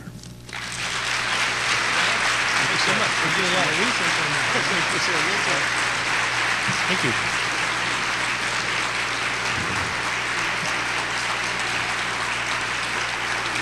Thank you. Well, good morning. It's good to be here, and it's good to be on the ground. Unlike Valerie, I don't enjoy the notion of bumping up and down on an airplane, and so at least one member of my staff and I will be driving back to Washington. But thank you, Dr. Del Carmen, for your kind words and for welcoming me to this really beautiful campus. I also want to thank President Spaniolo and the entire University of Texas community for hosting what I think is an extremely important conference. It is a pleasure to be here and on the ground in Arlington this morning, and a privilege to join so many law enforcement officials, educators, nonprofit and religious organizations, community groups, and administration leaders, including representatives from the Departments of Justice and Education and my good friend, Valerie Jarrett, in discussing the really remarkable work that's being done to ensure the safety of our schools and communities, and to develop strategies for carrying these efforts into the future. Now, today's conference marks the third in a series of regional events hosted by the White House and sponsored by federal agencies that have helped shine a light on some of the unique challenges that lesbian, gay, bisexual, and transgender individuals currently face, from specific health concerns to an increased risk of homelessness. Now, today, as we focus on ways to protect our fellow citizens, and especially our students, from discrimination and hate-fueled violence, I'm grateful to be joined by several key leaders in this work, including United States Attorney Sarah Saldana of the Northern District of Texas. Sarah, where are you? Right here? There we go. Stand up, stand up. And as has been mentioned, Judy Shepard, a courageous advocate who has turned her family's tragedy into a national call to action. Because of advocates like Judy and the many allies and community leaders in this room, when it comes to protecting the rights and interests of lesbian, gay, bisexual, and transgender Americans, we have established a record of progress that I think we can all be proud of. And we've created a sense of momentum that today we stand poised upon to build.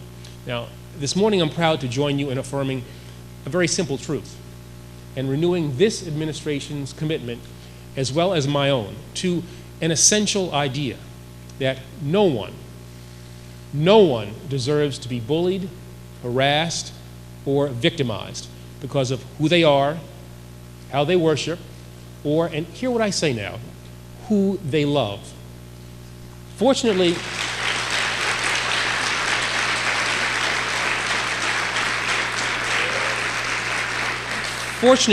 in this country, equal opportunity, and in particular, equal justice under law, are anything but novel concepts.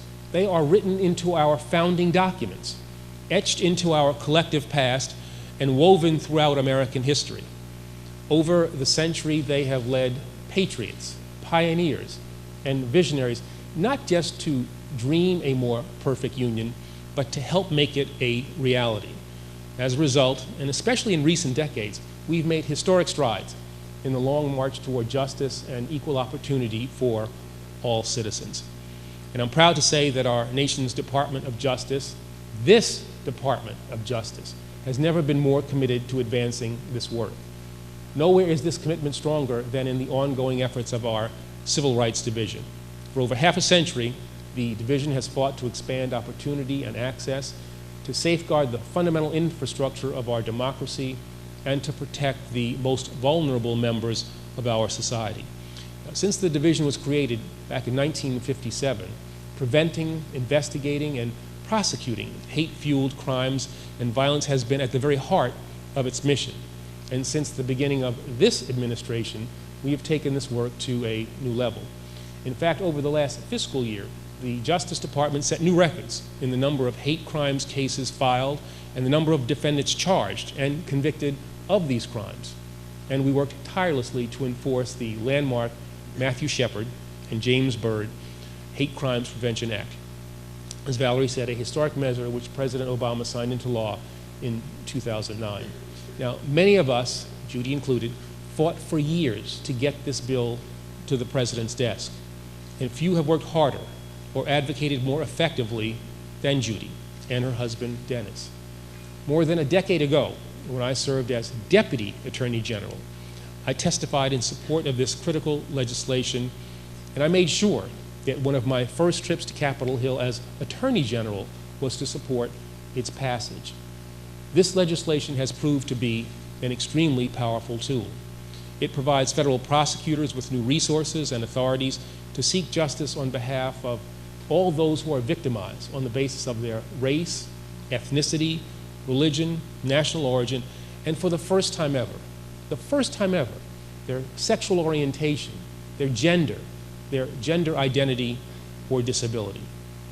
Since it was enacted, the Civil Rights Division's criminal section has worked closely with the FBI's Civil Rights Unit and U.S. Attorney's offices across the country, including here in Texas, to ensure the smooth implementation of this extremely important law. We're collaborating with federal, state, and local law enforcement officials to ensure clear understandings of its provisions.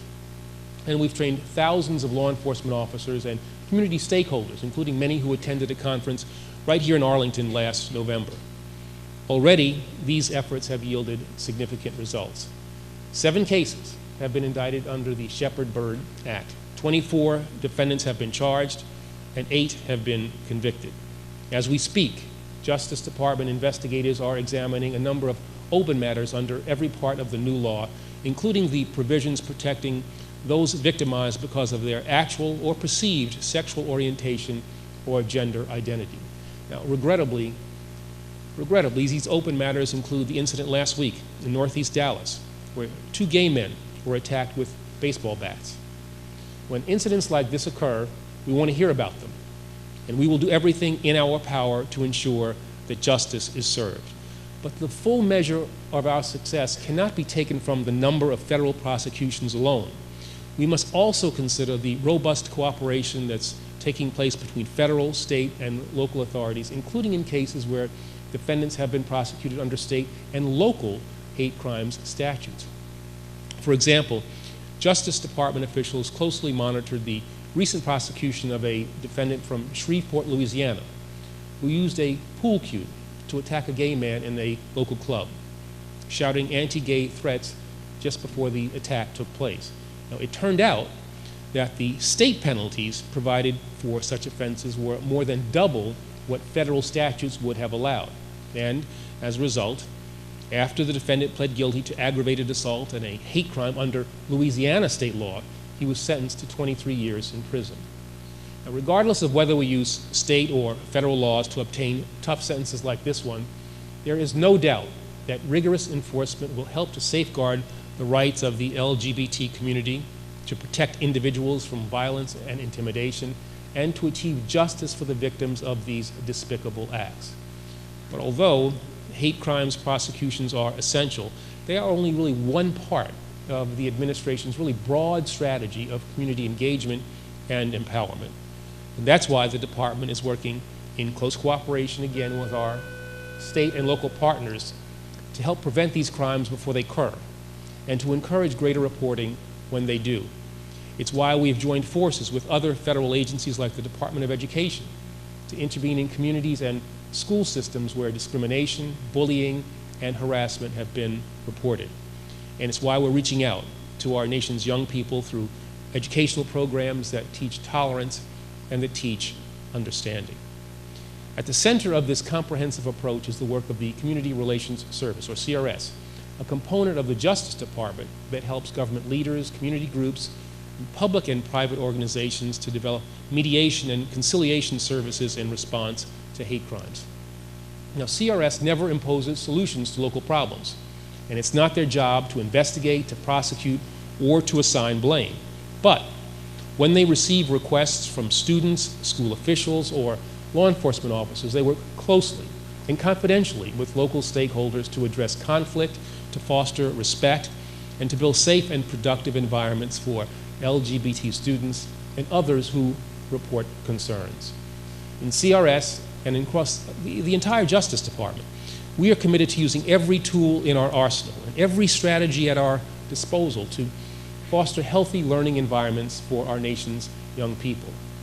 In the Civil Rights Division, these tools include critical enforcement mechanisms, as in the case of an openly gay California middle school student whose name was Seth Walsh, whose mother found him unconscious and barely clinging to life one day in September of 2010. Seth hanged himself from a tree in the family's backyard after suffering verbal, physical, and sexual harassment at school for more than 2 school years. A subsequent investigation by the Departments of Justice and Education found that his peers had targeted him because he did not conform to gender stereotypes. The investigation found that Seth was physically threatened and verbally harassed on a near daily basis. He was mocked for wearing clothing that was not sufficiently masculine, told that he should get surgery to become a female, called sissy and girl, and referred to as the girlfriend of other male students.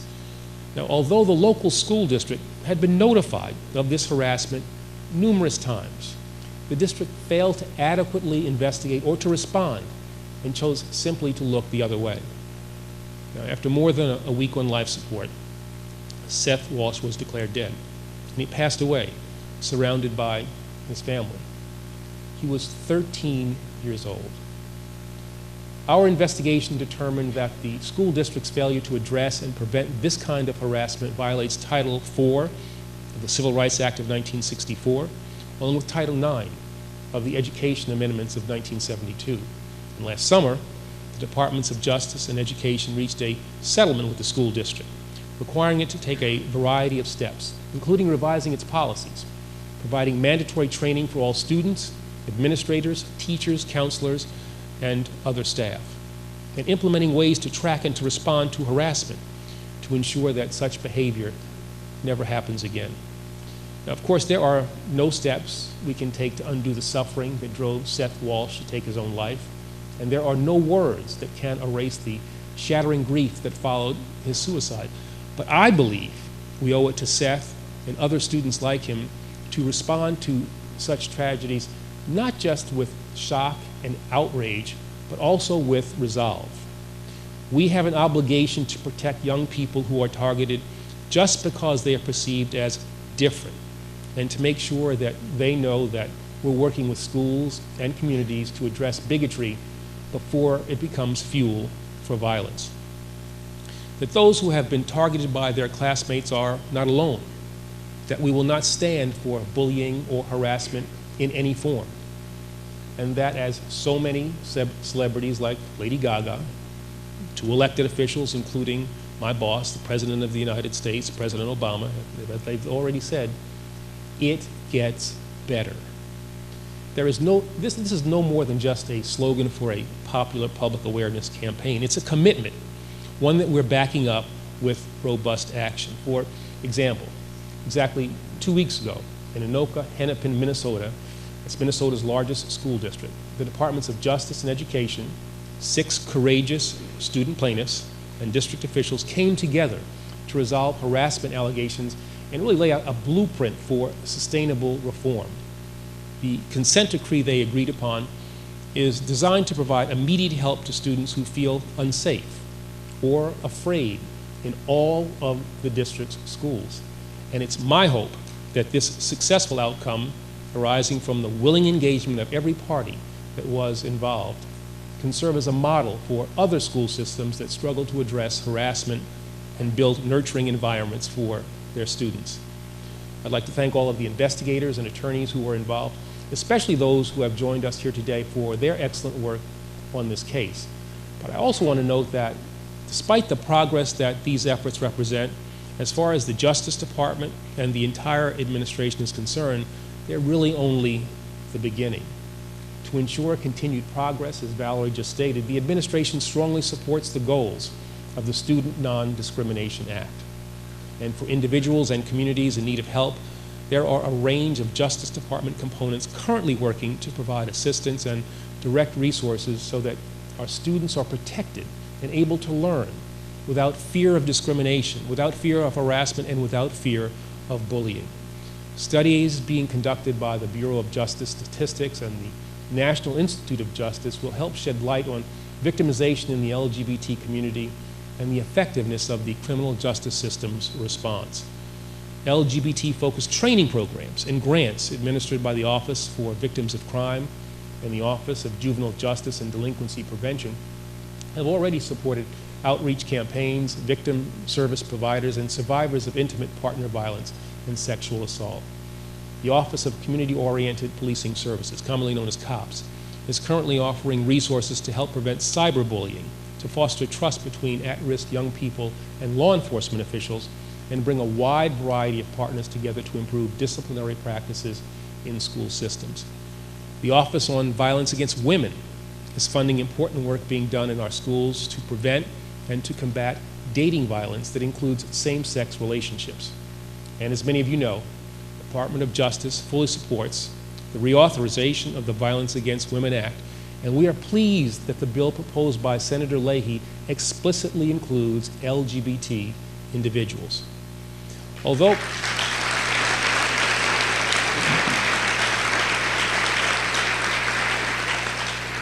I think we can all be proud that our nation is on a trajectory of progress, we must also be ready to seize the moment before us. Today represents an important opportunity for each person in this room to rededicate ourselves to our common cause of insisting that this country lives up to its highest ideals of fairness and equal opportunity. In the months and years to come, let us strive to reinforce and quicken the momentum that we have created. Let us build upon our hard-fought victories, and let us ensure that equal justice under law is not simply an aspiration, but a guarantee for all time and for all Americans. In this work, I feel privileged to count you as partners. I am grateful for all of your efforts, and I look forward to the progress that we can and that we must achieve together. Thank you.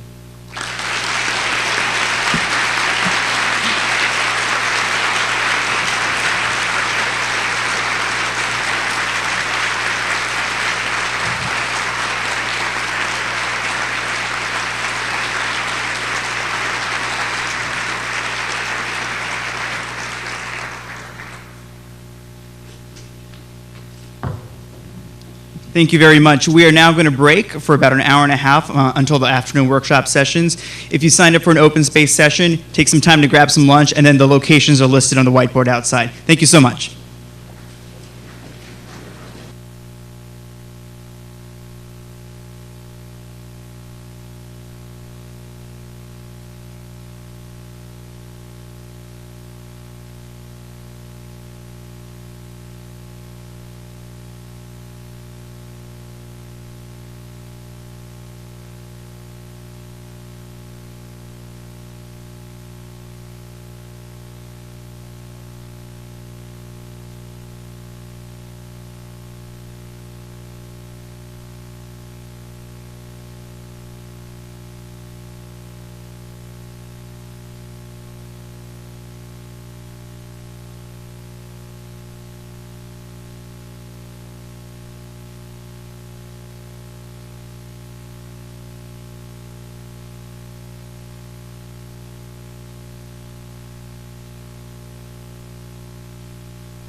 in a moment.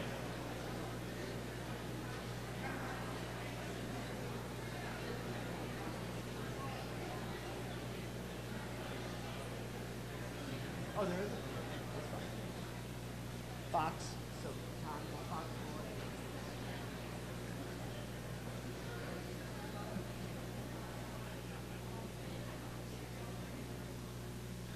Okay, I think we're ready to get started again for our final closing session. Did everyone enjoy the afternoon workshops? Yeah, great. I heard great reports about them, and I helped lead one, and we had a good discussion in that one. So we're at our closing session now, and in a minute I'm going to introduce the person who's going to introduce Judy Shepard, our closing speaker. And you know, Judy, first of all, is going to be interviewed by Fox TV, so it's Fox 4 at 9 p.m. tonight, so tune in if you're, haven't collapsed from exhaustion from this long day. But it'll be great to have her talking about her work and her participation in today's conference. We've done a lot of hate crimes training conferences around the country, some 30 conferences. Judy and Dennis Shepard have been invaluable supporters of these conferences. Dennis has come to a bunch of them and spoken at them, and Judy will tell her story, but I just have to recount when Dennis speaks. He's a very powerful speaker. One of the things he talks about is how no one is born with hate in their hearts, and hate is something that's learned. It's learned by the people that commit hate crimes. It's learned even by law enforcement who are insensitive to hate crimes, some law enforcement, when they occur. And so these training conferences are designed to educate law enforcement and empower community folks to address the problem on the local level and in cooperation with their partners in federal law enforcement, which is all of us. And you all here today are really our force multipliers. And we really want you to leave here today to take some of the information that you learned about the issues, about the available resources, and share them with your colleagues and friends. And we can, together leverage all of this energy and information and commitment to, teaching tolerance and unlearning hate, which is really the mission of this conference in bringing together, the safe schools and safe communities issue. And we have our closing session, Judy Shepard, who, has dedicated her work in Matthew's memory to increasing the tolerance in our hearts and eliminating the hate. And so to introduce Judy, we have Tempest Cartwright from Broken Arrow, Oklahoma, who is a high school senior, and I'm pleased to introduce her. And I want to thank everybody again for coming to this conference. I, at the Department of Justice, am a resource, on an ongoing basis if questions arise that, concern hate crimes or, our work in enforcing anti-harassment laws. And also I can put folks in touch with some of the others from other parts of the Departments of Justice and Education who were here today because we want to continue to engage with the communities around the country on these very important issues. So without further ado, Tempest Cartwright.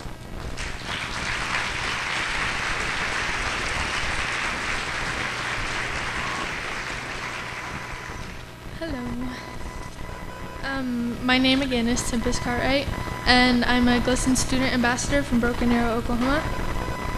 I am also the daughter of an amazing soldier and the world's best hairstylist.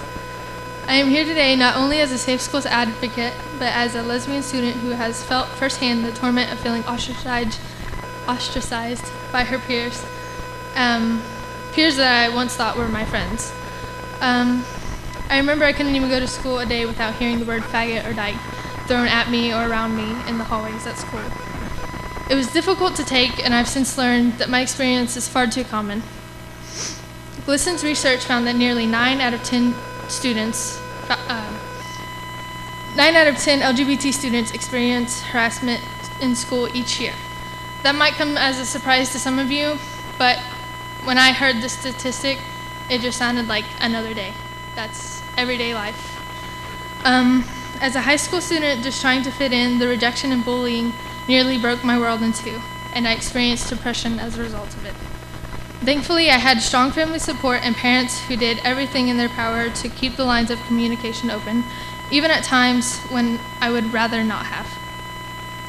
My mother would later reveal to me that she pushed me to share those sometimes painful feelings because she had seen the awful effects bullying had had on other students, and she didn't want me to feel like I had no place to go. When I told my mom I was coming here today, she told me she was so proud of me, and she offered me plenty of motherly advice, as mothers do. She also offered me some advice to share with parents in the audience today whose children might be going through the same experience of coming out and the pain and joy that comes with it. She said, "Try not to think so much about your own feelings. Don't automatically reject them. This will likely be one of the most challenging times in their life, and now, possibly more than ever, they are going to need your acceptance and support as parents." I don't know what I'd do without my mom, and if she's not the best mom in the world, the next speaker just might be. She's also one of my biggest heroes because of her strength and unwavering advocacy for equality for all. Her name is Judy Shepard. Ladies and gentlemen, please help me in giving a warm welcome to the founder of the Matthew Shepard Foundation, an example for mothers everywhere, Mrs. Judy Shepard.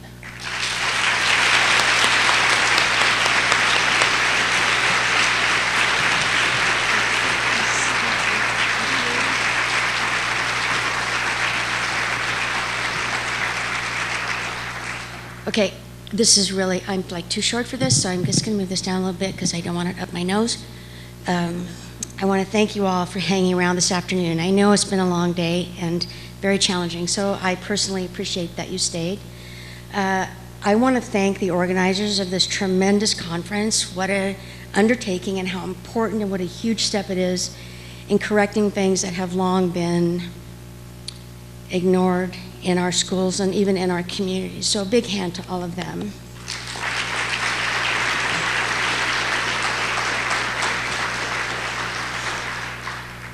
I can't say that I learned a lot about the situations kids are facing today, or teachers, or anyone for that matter. I think I've heard many, many stories that encapsulate the stories we heard today. But what I did learn today was some solutions, some suggestions, and an understanding that there are far more people in making a change than I had thought originally. When Matt was killed, we had a very different administration. We had a very different, well, when Matt was killed, Clinton was president, but he was all tied up with other issues at the time. And, you know, Monica, remember Monica?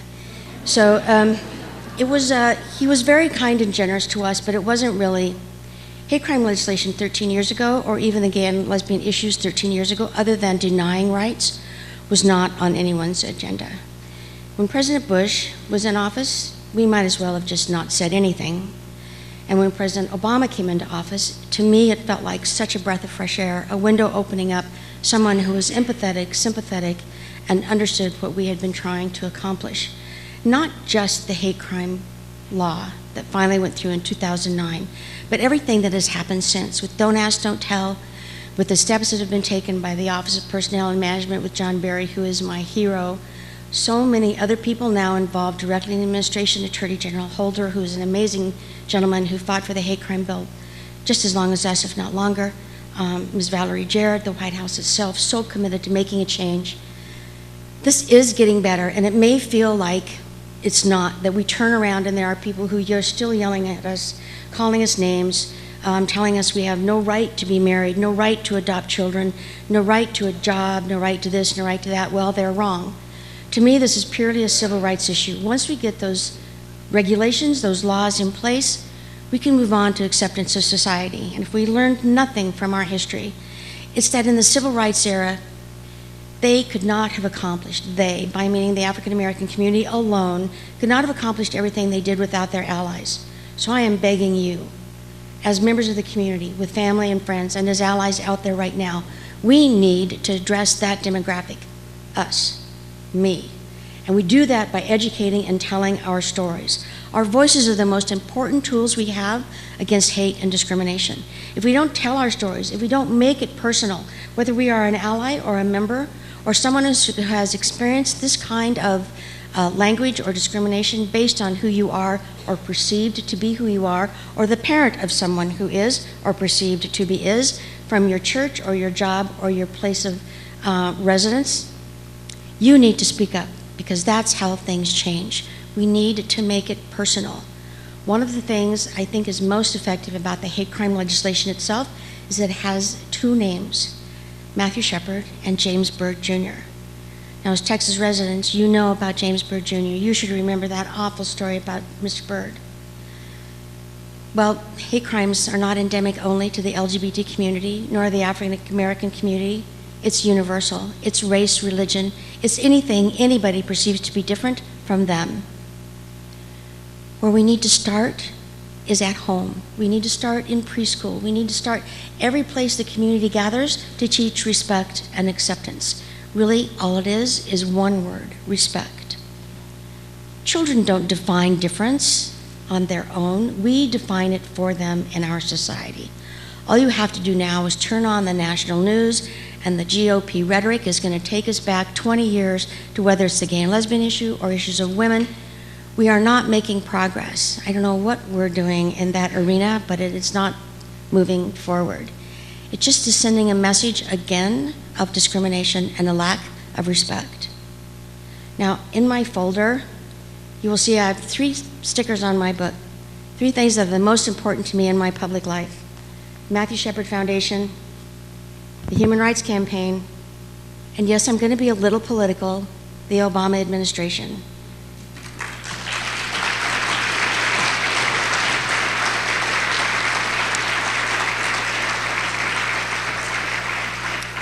Now, you did not hear me mention Congress. I said the Obama administration. Now, we can't elect Mr. Obama into office, President Obama, and say, okay, fix it all, because he can't do that on his own. If he was king, maybe, but not president. He still needs the cooperation of Congress. That behooves us to vote for folks who are going to support him, not folks who are going to fight him. We tend to forget in an election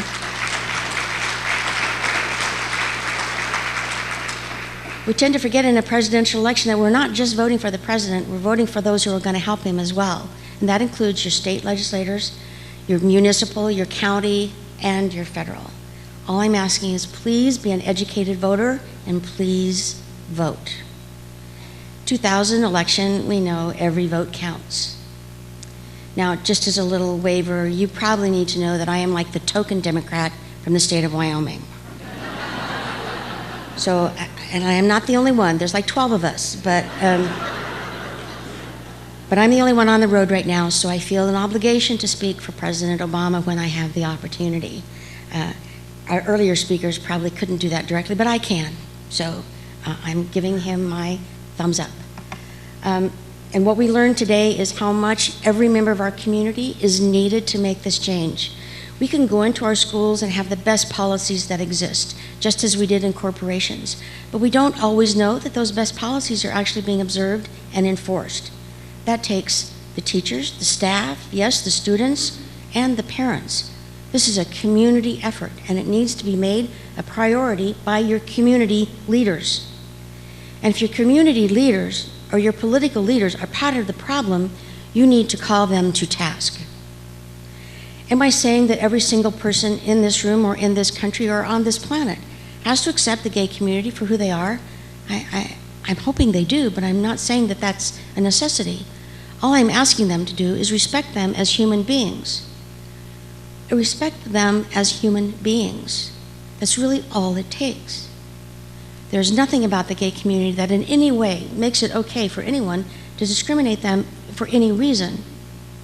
They're just like us, same dreams, same aspirations. The only difference is who they love, and at the end of the day, how does that matter to anybody else?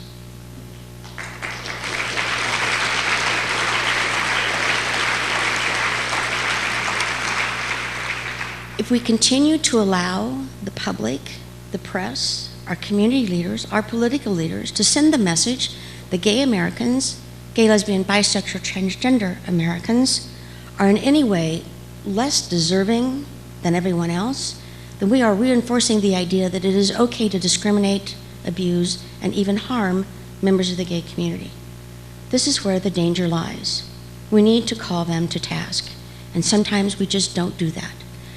Sometimes our tendency is to go along to get along, and it's time we got over that. We have a voice. We need to use it. And for those of you in the community who think coming out once is all you need to do, I'm so sorry. It isn't.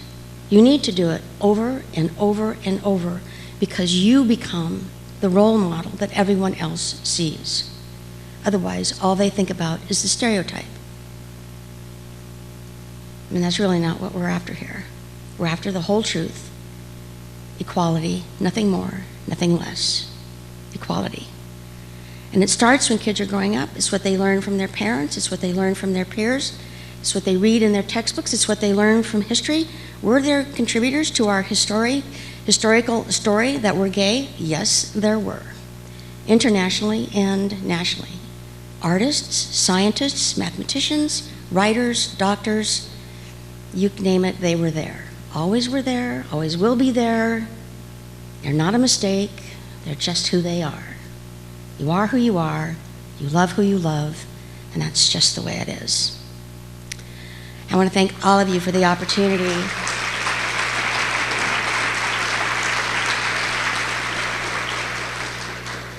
We've made great strides since President Obama came into office, and it's his attitude that has changed a lot of it. I want to thank everybody who participated today for coming. I want to thank you for the opportunity for myself to be here, and thanks for staying. And have a pleasant evening. Safe drive home. Thanks, everyone.